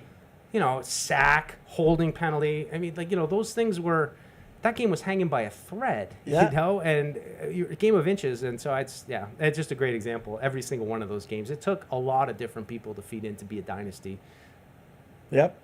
All right, food's here. At least mine is. So we'll take a break. A lot more emails and calls right after this. Whether you're in the game or betting on the game, you'll need a game plan. DraftKings Sportsbook, the official sports betting partner of the New England Patriots, provides you with everything you need to build your personal betting game plan so you can get in on all the action while practicing safe bets. Visit DraftKings.com/responsible-gaming to learn more about all the safe betting tools DraftKings has to offer. Hope is here, 800-327-5050 or gamblinghelplinema.org. Must be 21 plus. Play it smart from the start. GameSenseMA.com. Physically present in Massachusetts. See DraftKings.com/responsible-gaming for details and state-specific responsible gambling resources. Isn't it time to get exactly what you want? Welcome to Red Hot Deal Days from Verizon, where you get your pick of our best deals. Like My Plan, where you can pick the perks you want and save on every one. For limited time, bring your own phones to a Verizon store and you can get My Plan for our best price ever. Get exactly what you want in your phone plan and only pay for what you need. Bring your phones to your Verizon store today and get My Plan. These deals won't last. It's your Verizon. With FedEx One Rate, you can ship to your student for a simple, predictable flat rate. Send a box full of home-baked treats that say, "Your father and I miss you." Or send a box full of instant noodles that says, "Your father and I would like you to stop asking us for money." Either way, one rate fits all. FedEx One Rate. 2-day shipping, one flat rate. Starting at $14.50. Visit FedEx.com/OneRate for details. Exclusions apply. Joined by 8-time Entertainer of the Year, Kenny Chesney, at your home away from home here. Gillette Stadium is really your home away from home. Yes, it is. For our Patriots pregame show presented by Duncan, fueled by Duncan. Thanks for joining us, Kenny. Man, thanks for having me. It's an honor to be here. Well, the end of the tour means Foxborough and Gillette Stadium. Yeah. How are the fans of New England so fortunate enough to get the tour finale for all these years? Well, there was a couple of years when we first started playing here that it wasn't the end of the tour. There was like 3 years, I think, where we played earlier on in July. But there was one summer, and if you ask anybody that plays sports, they'll tell you they're a little superstitious. If they have a great game, they do the same routine or whatever. So that particular year, we opened at Raymond James Stadium in Tampa, and we closed in Foxborough, and it was the most magical tour of my life, right? And I told everybody, I said, we're doing it just like that every year. And we have ever since. We've opened in Tampa and closed in Foxborough. Now, in the middle changes, but we love it that way, and it has become just a huge part of our life, part of my touring family's life. And we know that when we get to Foxborough that we've had a long, wonderful summer, but it's almost like we hit a different gear when we get here.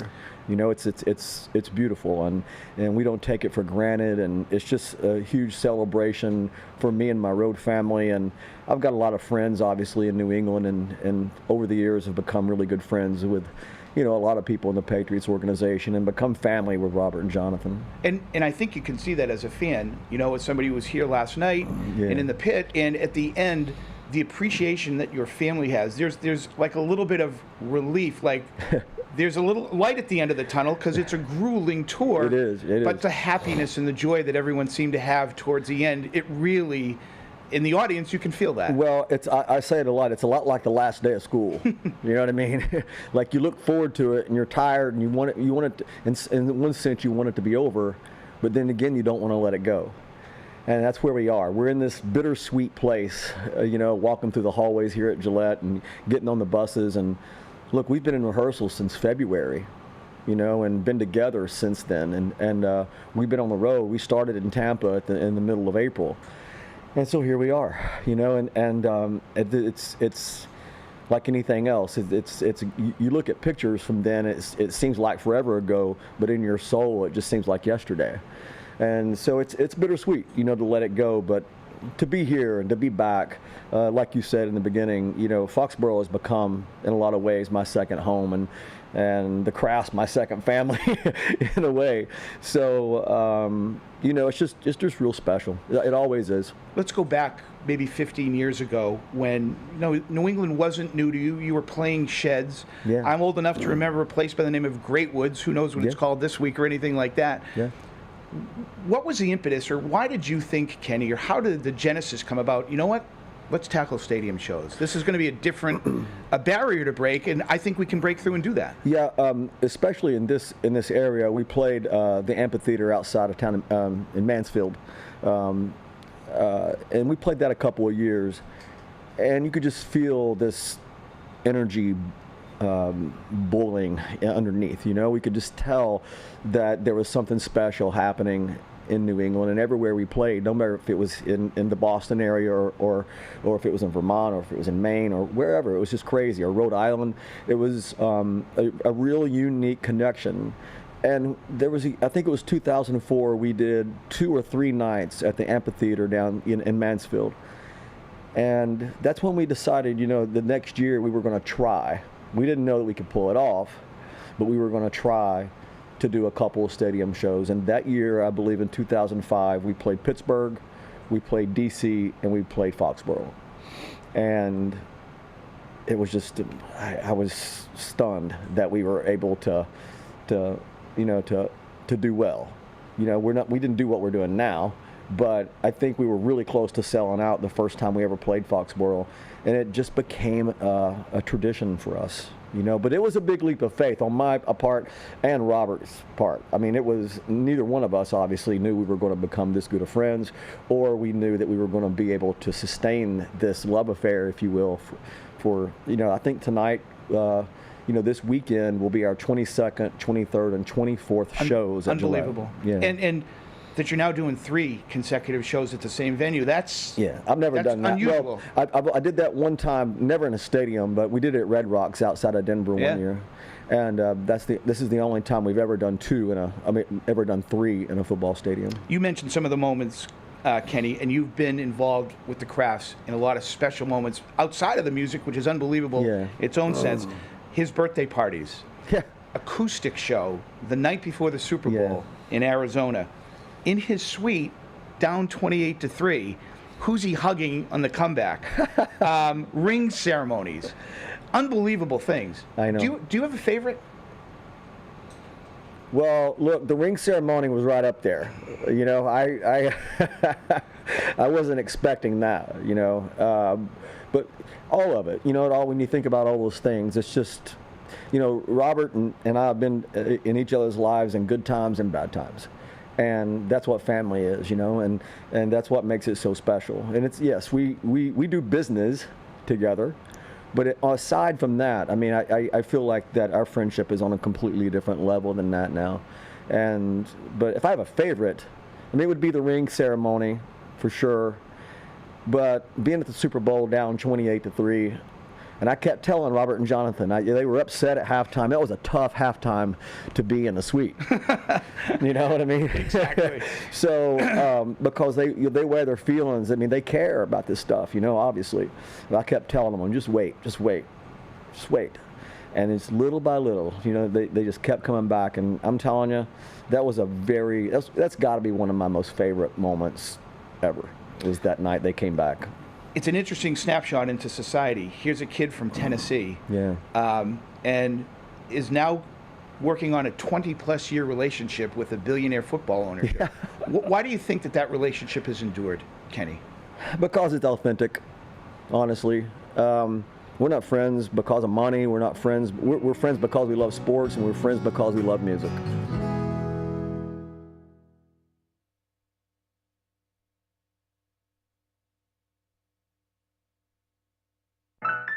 And now, great moments in history. We're chomping at the bit, getting ready Yes. for the season. Is it champing or chomping at the bit, Eric? Chomping. That's a good question, Fred. I've always heard it as chomping, but it's spelled champing. So I don't know. I really don't know which one is accurate. I think it's I champing. did not know that. Is it butt naked or buck naked?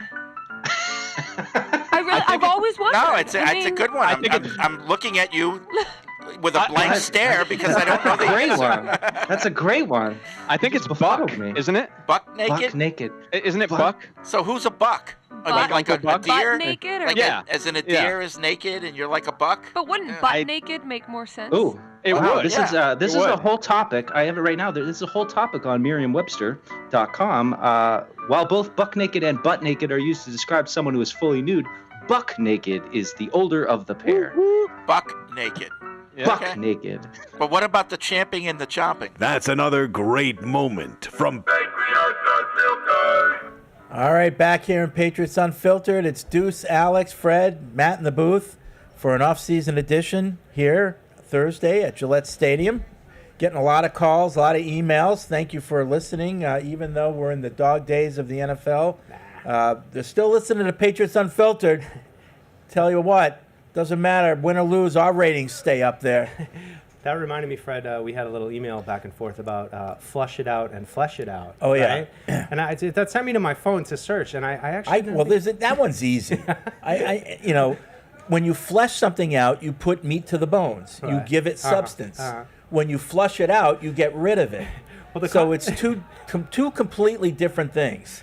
I had to look at it though, and I was a little bit of pushback on that because it was like I had said I had an idea for a while that I finally flushed out.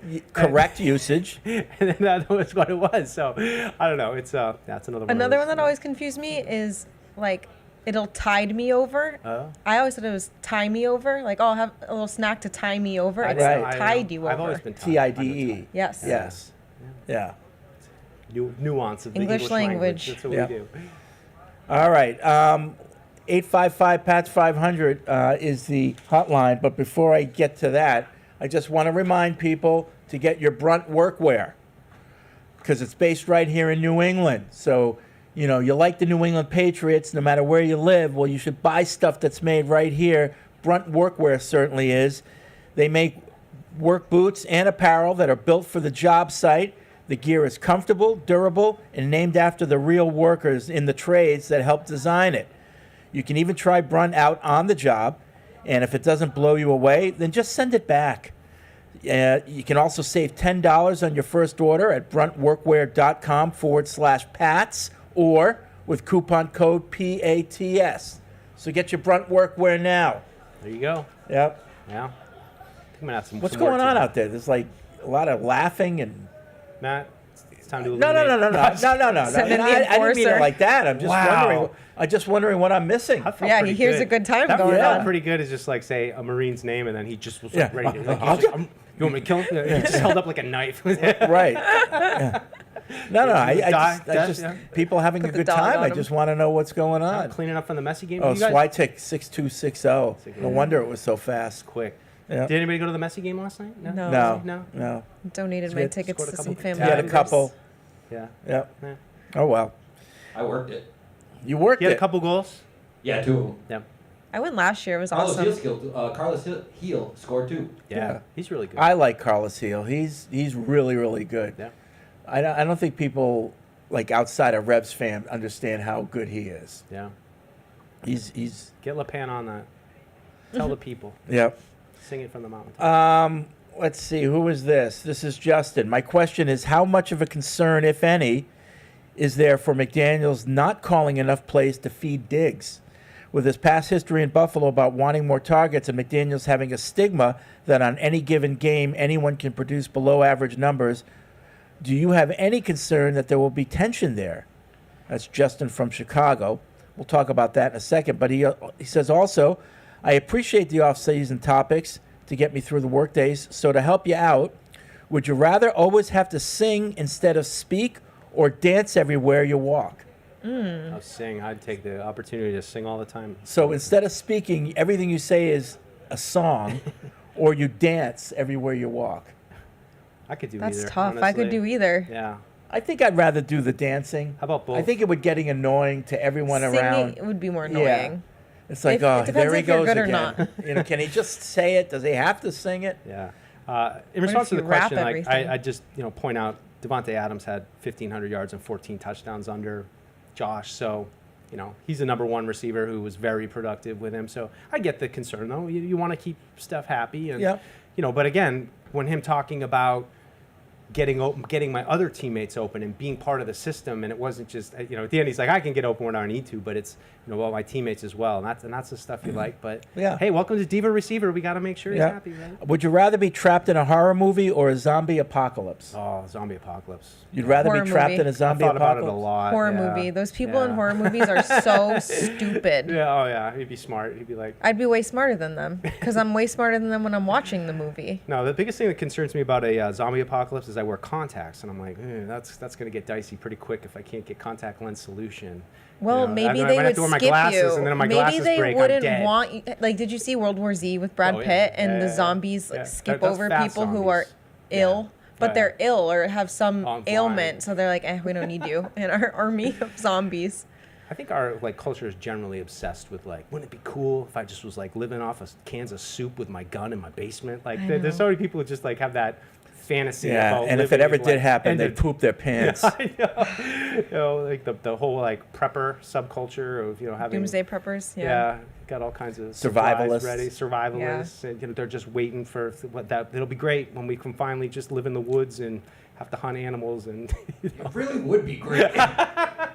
No, I love that. We ever see the movie The Road, which was a book by Cormac McCarthy. Yeah, forget the No, movie. I'm thinking of Road to Perdition. That's not. Oh no, The Road is just like a father and a son. Yeah, the I guy read that down in the high street school. from me, Sad like ending. halfway up his driveway, his house is on a hill.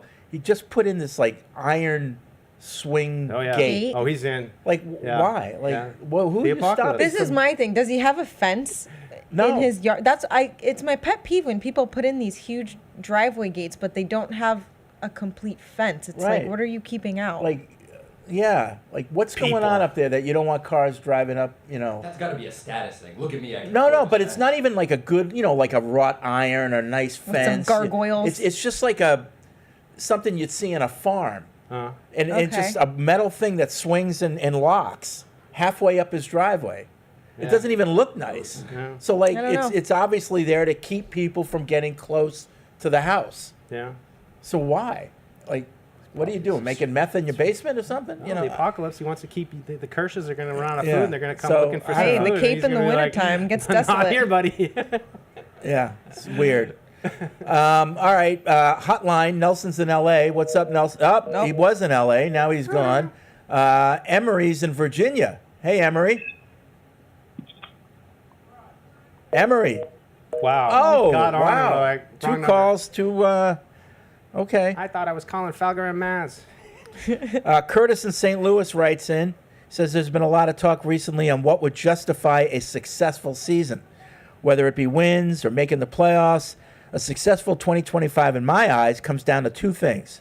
Does May take the next big leap? And like Vrabel said, playing competent football. Not only taking advantage of bad football, but also not making those bad football plays. That being said, I have a couple questions. One, in your eyes, what does May need to do this season to show he's a franchise caliber quarterback? Cut down the turnovers and win games when they're close at the Yeah, end. you took the words out of my mouth. In One, two. crunch time, what do you got? Yeah. What do you got? I think a better question might be, or maybe a more interesting question is is there a successful season for Mike Vrabel that doesn't involve Drake May having a successful? Like if Drake May is not good, like if he's just, I mean, it's hard to say he's bad, but if he's just okay and kind of up and down, is there a way? I don't see it. Well, I think so much is tied to the quarterback. If and the having a operation around him, if everyone really knows what they're doing and the defense Yeah. is really I firing mean, and has a considering big that resurgence. May wasn't his pick, Right. I mean, if Drake May doesn't have a good season, but everything else is like a the Brock defense is Purdy solid, situation where the O he's just- line is playing well. Yeah. You know.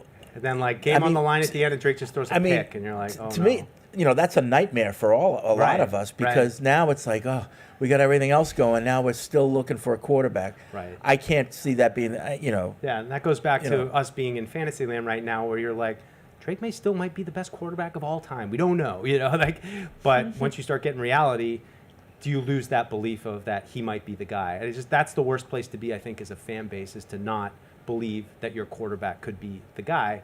I think there are a lot of fans out there that are kind of fooling themselves maybe a little bit.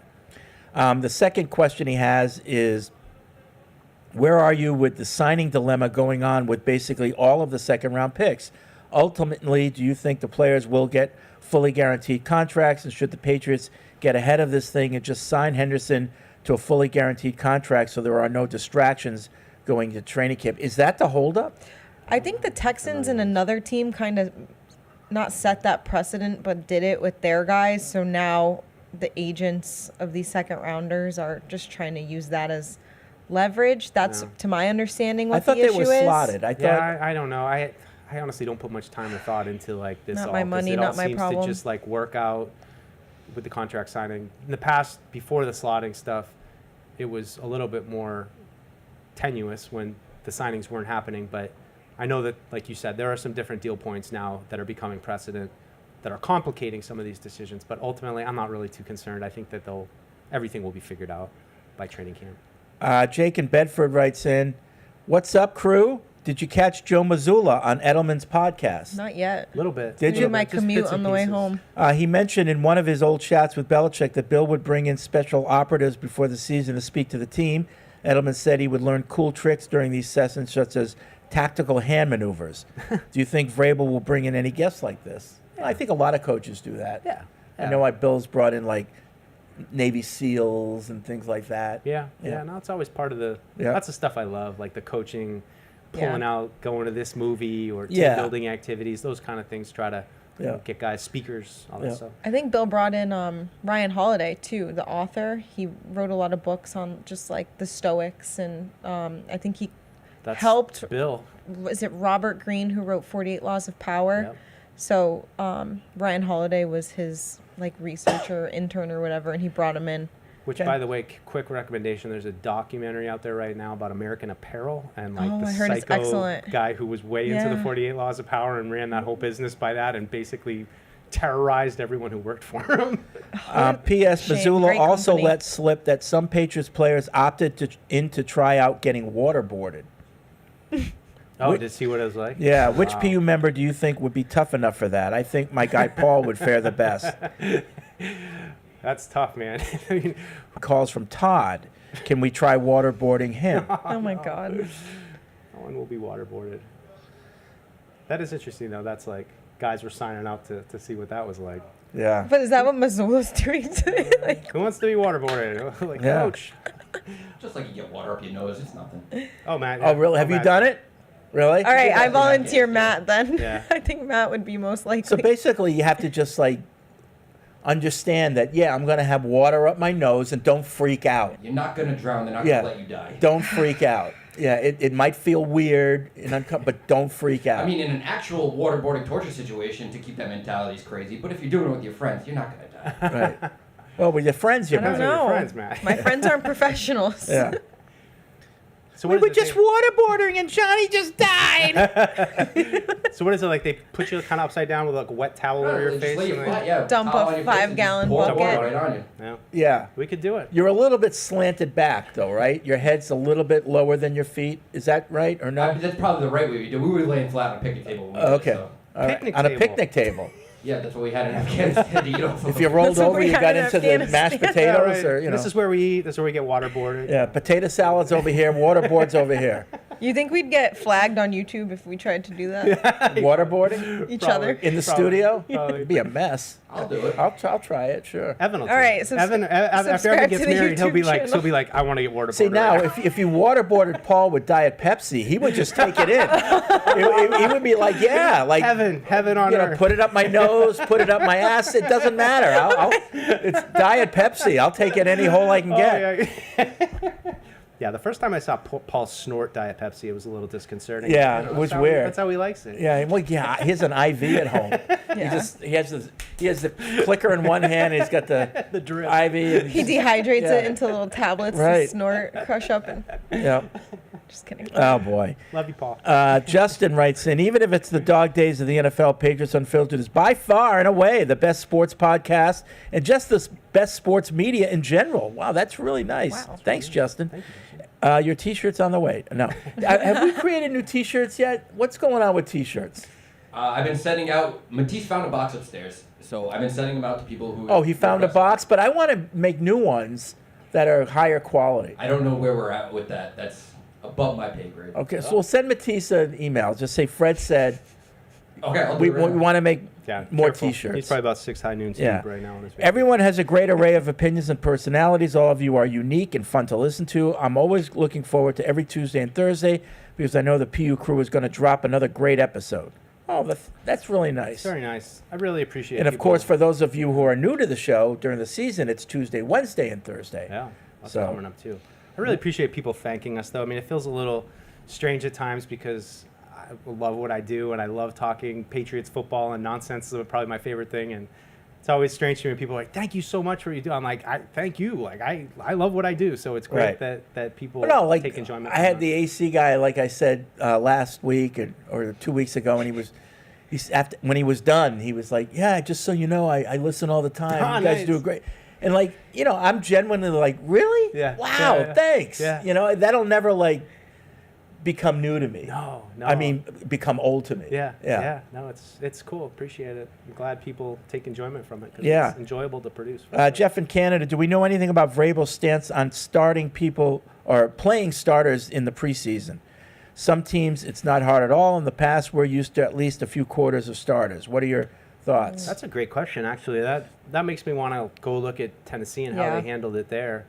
I still think ever since we've gone back to 3 preseason games, there isn't an established. It's a dress rehearsal. Remember that, the third preseason. It's a dress rehearsal, right? And then the 4th game was always a trash, throwaway. Just guy, maybe 1 or 2 guys might have a chance to make the team off of that. But there's no real established cadence to the preseason games now. It's right. What do you want to do? What do you need to work on?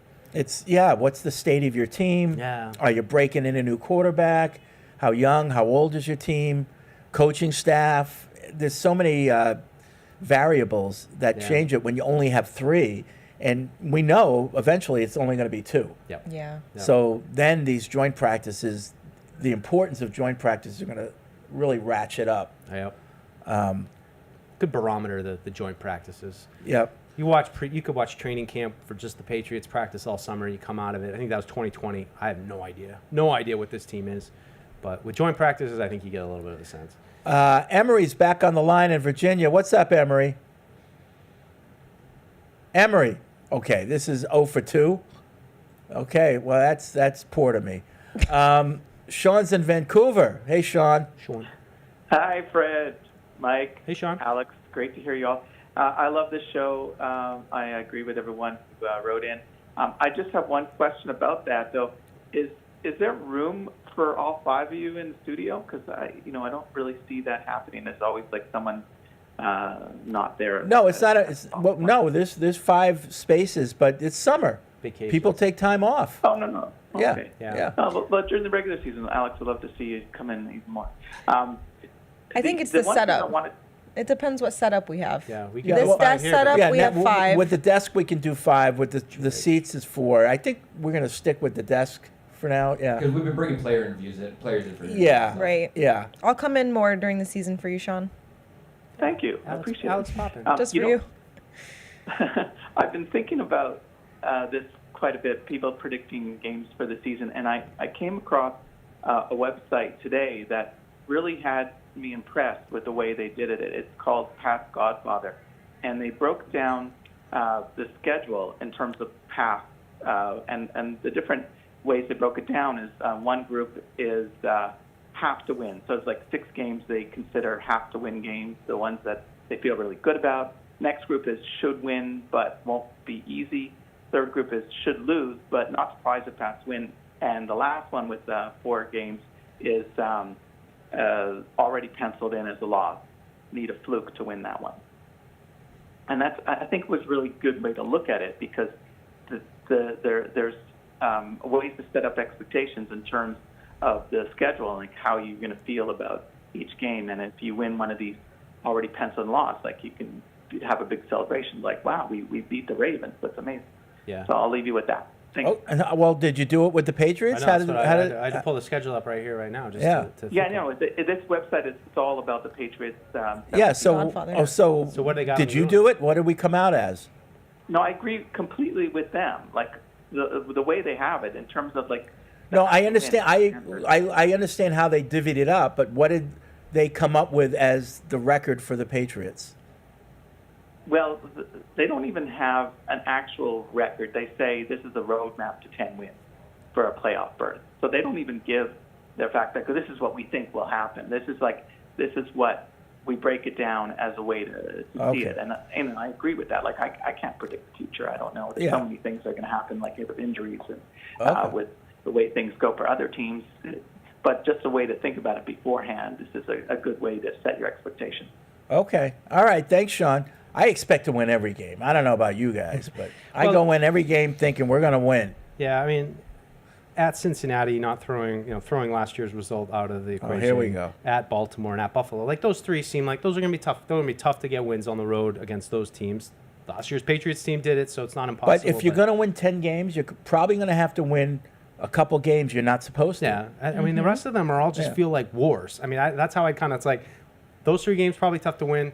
The other 14, flip of a coin battle, knowing nothing about these teams. But the Raiders, I mean, at Miami, they've got some questions this year. Pittsburgh's remade, talented, no question. But Carolina, Atlanta, Cleveland, I mean, these are all teams that are in the Patriots' same genre of trying to get on the upswing. So this is where you prove it. You beat the other bad teams, and then you get that second or first place schedule, and then you start to play the good teams, and you get back into that mix of. But this is a little bit of like a relegation year, where you got to play the 4th place schedule. So you gotta win a lot of games this year. Take advantage of it. Damon's in Maryland. What's up, Damon? Hey guys, how's it going? Good. Hey, Damon. So 2 quick questions. My first question is, do you remember your first sports heartbreak as a fan? I think of the 2005 season divisional against the Broncos. Oh, great game. Great game. Great call. It was on my birthday, and just remember being devastated and not wanting to go to school at all. My dad is a Ravens fan, and he still made me. Yeah. And then my next question is, for a training camp, I will admit I nerd out just as much about seeing like the Pats social media stuff and you guys there as I do the players. Is there going to be a booth or a chance just to chat with you guys, get autographs, take pictures, things of that nature? During camp? At training camp? Yeah. Yeah. Possibly. Yeah. Yeah. I'm always down there. We'll be around. Just give me a shout out. Sometimes I go down there with T-shirts, so if you see me walking around, just yell a deuce. I just want to make sure I get into PU fans, though, because once people see you have some swag, they don't care. They don't care what it is. It could be dirty socks. The PU plans. It's free. Yeah, I'll take it. We'll be around. So, always good idea to email us before you come, and so we know you're around. And Yeah. Yep. I was just going to say, in response to your question of losses, that 05 Denver game is a great one. That would spurred my whole Patriots obsession, where it was oh no, there's a clock on this. My first sports heartbreak was Muhammad Ali losing to Joe Frazier in their first bout. So, you couldn't watch it on TV back then because they had what they call closed circuit TV. And, you couldn't watch it. Pay-per-view still? But on the radio, there was this station that after every round, the guy was giving his synopsis. Oh, wow. And I remember glued to the radio listening to this. And it was late. It's late because I forget where the fight was, but it was, late at night, and it looked like Ali was going to win just from this guy's synopsis, and then Frazier knocked him down. I think he broke his jaw.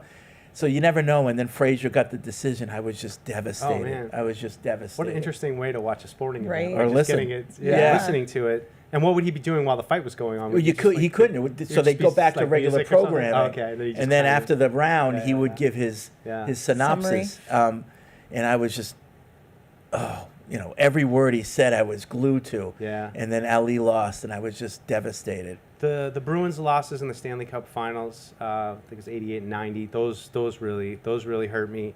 Remember the Patriots losing in the playoffs to the Browns. That one I clearly remember being disappointed at. But yeah, that Denver game, I'm right with them. That one, I don't think I would be sitting here right now without that Denver loss, because that was that's just what spurred me to action of there's a limited amount of time with Belichick and Brady. How many can they get? And what does this defensive genius thing mean? And it just opened up a whole book that I wanted to read, essentially. Yeah, I mean, obviously 07 is the That's is mine. the worst 07 of- Super Bowl. that- I still remember the AIM away message I wrote after that game. But prior to that, the '86 Red Sox loss to the Mets in the World Series was just ridiculously bad. Yeah.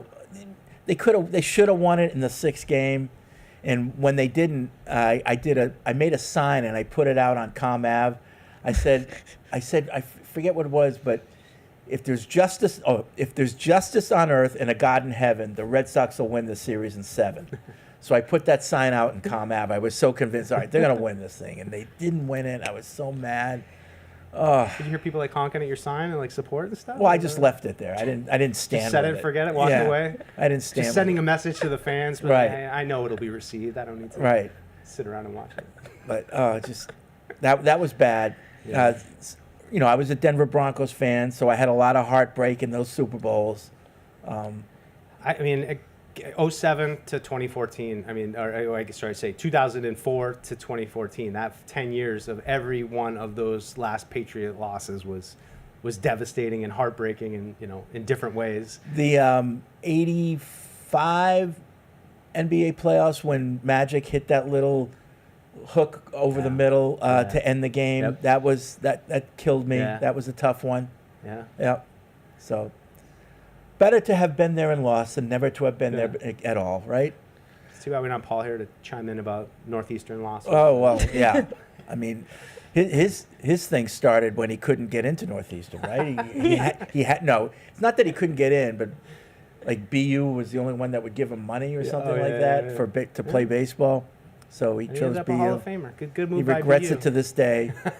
Eric regrets not getting into Brown. That had to hit Eric. I couldn't believe I got into any school, so I didn't care. Just happy to be there. Yeah. Jeff's in California. What's up, Jeff? Oh, Jeff. Hey, how you doing? Thanks for taking my call. So I've been a fan of the Patriots since the mid-'70s. Can you hear me? Yes. Yeah. You've been a fan of the Patriots since the mid-'70s. Yeah, Steve Grogan, my favorite player, and Jim Rice, my favorite number is 14. Cool story, Hassel. And we've had so many bad years back then, but Yes. I just could not go through the McPherson year Okay. as a coach. Yeah. But last year was the worst. I thought Mayo was so far over his head. Every time I listened to a press conference, he did not know what he was doing. Okay. And I don't really want to just, bail on him, but 2 questions I had. What do you think the realistic chances of Diggs making the roster? Another one is, has either Evan or Bart ever been considered for a scouting position in the front office? Or even maybe a consultant? Yeah. As far as I know, the answer to the second question is Back no. to Diggs, with all the issues Diggs has always had everywhere he's gone, I think the Patriots Diggs is who the Patriots thought he was, and they let him off the hook.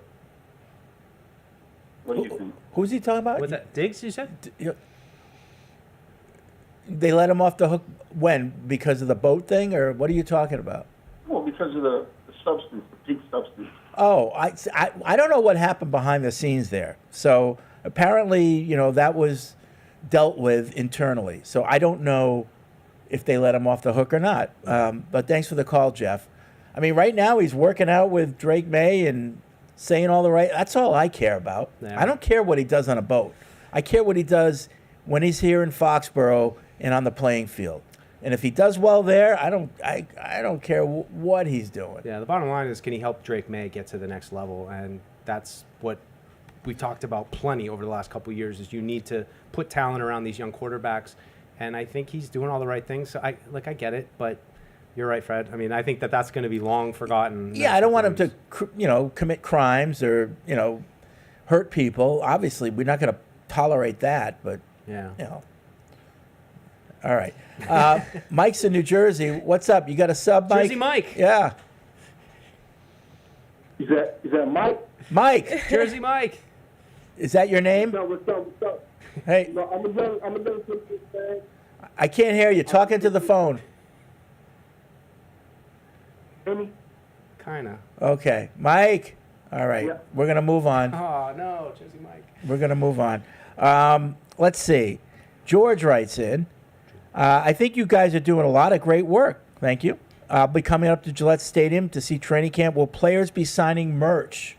There are players signing after every practice. Usually but position group. If you're an adult, it might be a little harder. I think the players give preference to the kids first. Yeah. But I'm sure Paul and I will sign autographs for you if that does anything for you. What should I be looking for in the players? Well, it depends on the day. Yeah. If you go early on, probably not a lot to really walk away and say this is what this team is going to be. But guys knowing where to be, lining up in the right spot, the intensity of practice, where Mike Vrabel lines up, kind of just keep an eye on him. That's usually fun to see what position groups he's popping in with. Then you get to the one-on-one stuff. That can be a little bit fun, but you can't overreact to any of these drills. And like I said on Tuesday, the one-on-ones and all that stuff, it gets a lot of attention, but at the same time, it's training camp, it's practice. They're trying to get better. They're trying to do things they're uncomfortable with, so not everything's going to be clicking.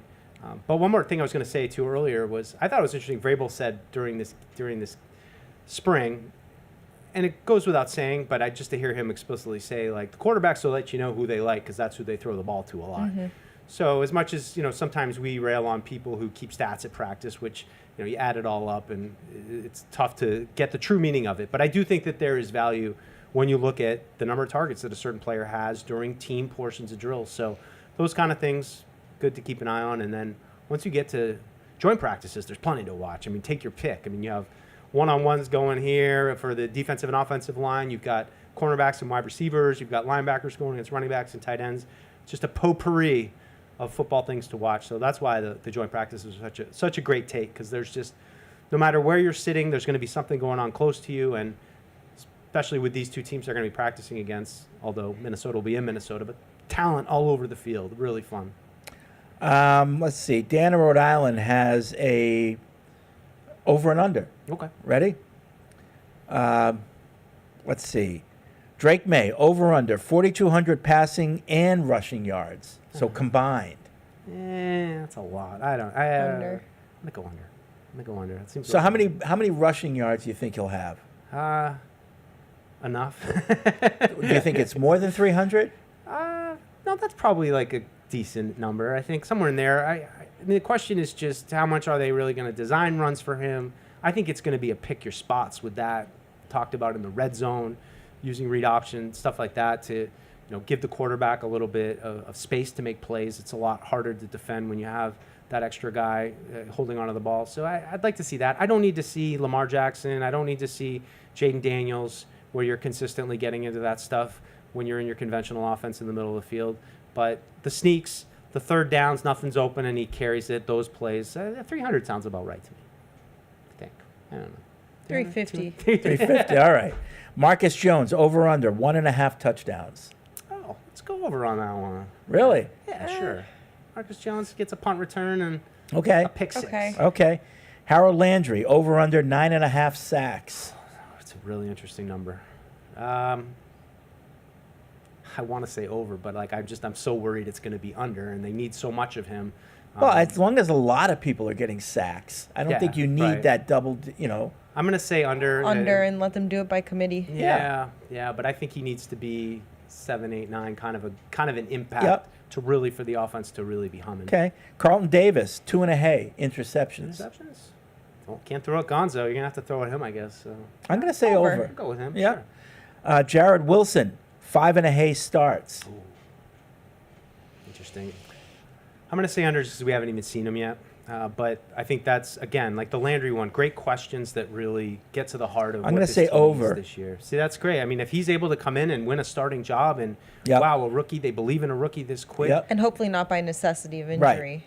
That too. Kyle Williams, 12.5 yards per reception. Oh. Ooh.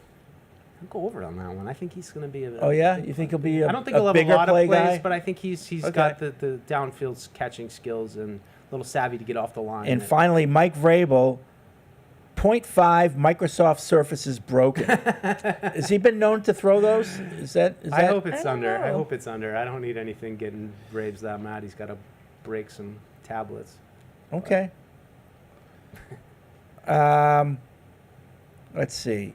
Jack in Ann Arbor says his biggest heartbreak was September 24th, 1994. I was watching from row 25 on the 20-yard line. Colorado's Cordell Stewart launched a 64-yard desperation pass. Time seemed to slow down at the end of the day.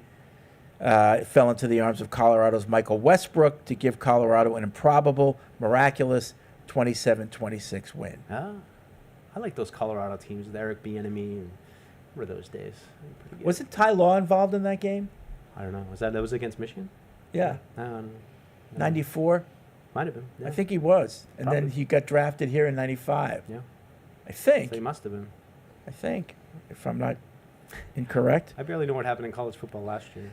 Ellen, Wisconsin, wants to know, like everybody else, it seems, when will this team get new permanent uniforms? Adopting the color rush is lazy. The Patriots currently have one of the worst uniforms in the league. The team deserves something good.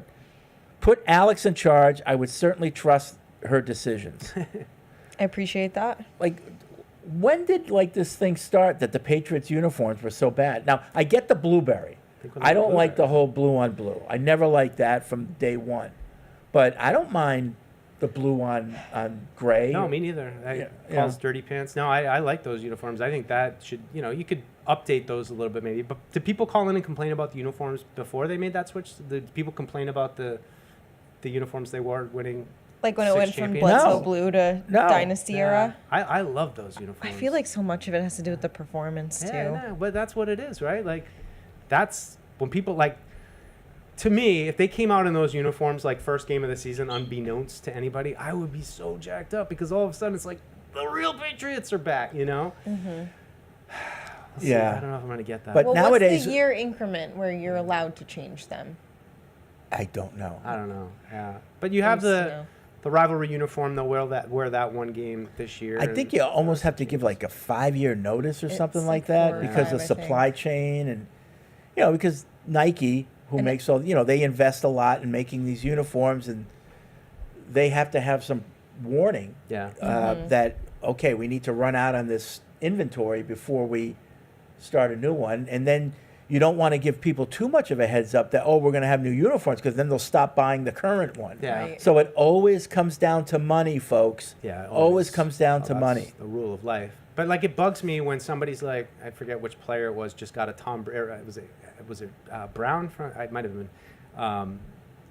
Got a Tom Brady jersey that got sent to him, but it's the current one. And I'm like, he wore that in the Thursday night games and in 2019. It's not the Tom Brady jersey, the one he won Super Bowls in. That's the one to get. But like you said, it would be cool if whatever the team kept it completely under wraps. And just then randomly dropped it. Opening night, surprise. They ran out in these completely different uniforms. People's heads would explode. Yeah, that's for sure. But they could never do that. It would leak out, or they want to do, the unveil for to get people Marketing to buy reasons. it and all that. But it would be so cool if they just ran out in new uniforms and no one had any idea. Well, yeah. And when you're not building up hype for it and it just happens, you'd think that might even Yeah, now it's like, what? Like the Pro Shop website would crash. Exactly. Paul wouldn't even notice. People would freak What- out. What are they wearing? What? People would freak out. And Well, I will just assure everyone Someone I am would very leak it. passionate We about can't have those nice uniforms. things like So if that. you're passionate about those uniforms, I will continue to bang the drum for those because, like I said, the 49ers, the Packers, the Cowboys, the NFL dynasties, the Raiders, like those are their uniforms. Those are the teams. Nobody in Green Bay is like, we got to get new uniforms. Everyone loves them because that's what they are. So Yeah. stick with what Classic. you want in. Keep the Reds as the alternates. Love that. I don't need those to be full time. But people just like new. Yeah. They just like new. Not always, though. We'll see. We'll see.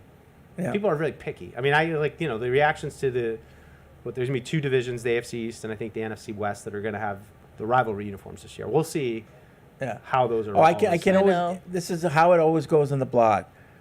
So I'll write, wow, Pop had a great catch. Comment. Where's Efton Chisholm? Efton Chisholm had a great catch. Where's Mac Hollis? Yeah. Like it's always the next guy. Yeah. No, it's true. We love novelty for sure. Let's see. Guy I'm wants to excited talk to see about the Seinfeld. reception We're of not the gonna- rivalry jerseys. Me too. I I mean, haven't across seen the them. league, because there's been a lot of rumors going on, and I Mhm. think the teams all develop them independent of each other, so nobody really knows what the other teams are doing. So it'll be interesting to see what they come up with. Dan writes in Reno, his biggest sports heartbreak was the 85 Super Bowl loss to the Bears. We had all the momentum going in and were promptly crushed. As a side note, Cool Ranch Doritos were introduced for the Super Bowl. It was the first time in the 14-year-old me had them. I have never trusted them since. Cool Ranch, good Cool flavor. Ranch I Doritos, like the Cool 1985. Wow, really? Was that the second flavor? That must have been the second flavor, and now we just have like The we red can't bag, even then the keep blue track of bag. them. Yeah. Yeah. Keep track of them all. I wasn't crushed with the 85. First of all, I wasn't that big a Patriots fan back then. I was a Broncos fan. But, like, they didn't have a chance from the get-go. I mean, they had the field goal. But I've been living in this for the last they couple got months. So after that field goal, it was all downhill. they had like Don Blackman had like an interception go off his hands, and I mean, look, ultimately nobody could beat the Bears that year. And one of the players I talked to said it felt like they had 22 guys on defense. When we had 11, they had 22. Right. So ultimately, at the time, you didn't realize that you That's were a great playing one of quote. the all-time great NFL teams, but.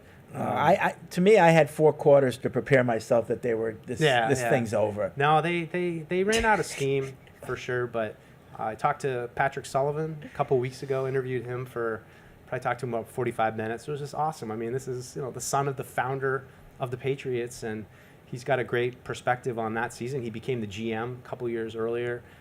So yeah, it's fun. I gotten to know that season so much better now. It's interesting perspective. Ryan in Burlington, 1 Patriots question, 2 off-season questions.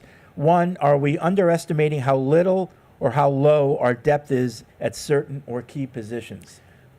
Well, I hope if you listen to the show, you know that we aren't, because I think we pointed that out. But I think you continuously. can go to any team in the NFL and Yeah. ask the same question. It's Generally hard to have quality depth at too many positions. Yeah. You can have it in a couple, but to have it throughout your team is really tough in the NFL. Probably every year that you have, I think 2013 the Patriots lost Vince Wilfork and I forget who the other big tackle next to him were. They lost them like within like the same week or two. Yep. Devastating. It just Well, crushed. I you. remember the year that Brady was down to his 5th center. Yeah.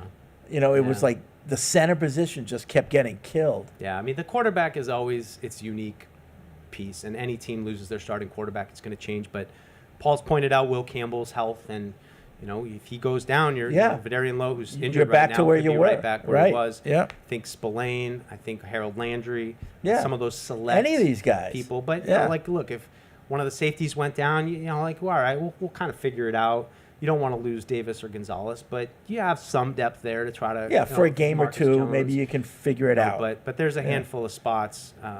Left tackle, linebacker. Off-season questions. What's something another city in America has that you wish Boston or perhaps your hometown would have?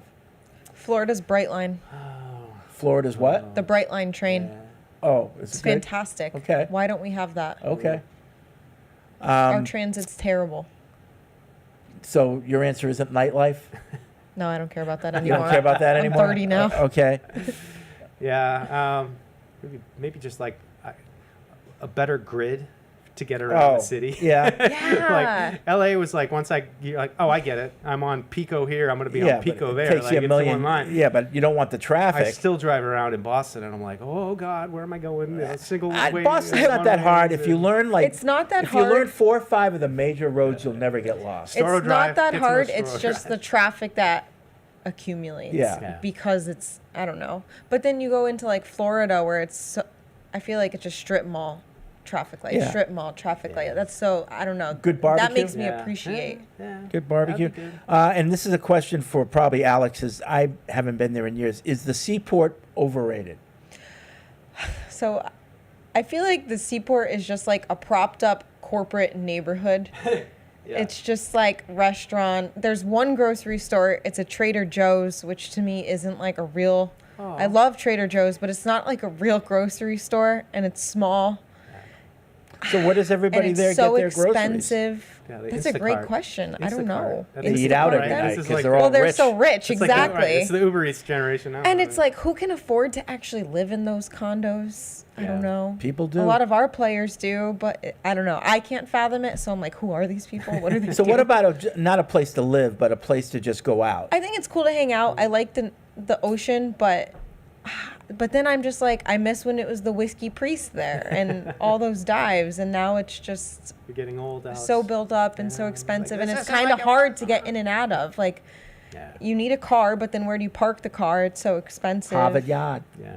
Well, that's in Cambridge. Yeah. So. I mean, where I live in Sharon, we have the commuter rail in, which has changed my perspective because where I grew up, it was impossible to get to Boston. It's like, oh, it's a nightmare. Mhm. We didn't live, we lived in between the highways. So there are some select spots with good transportation. All right, that's going to be it for this edition of Patriots Unfiltered. Everyone have a good weekend. I don't know what the weather's going to be like, but we got to savor these summer weekends. We'll see you next Tuesday. Hey, this is Deuce. Thanks for tuning into the show. If you really want to help us, make sure you like us wherever you get your podcasts, like Apple Podcasts or Spotify. Also, make sure you follow us on the New England Patriots YouTube channel to see this show and everything else that we do here at the Patriots. Thanks a lot.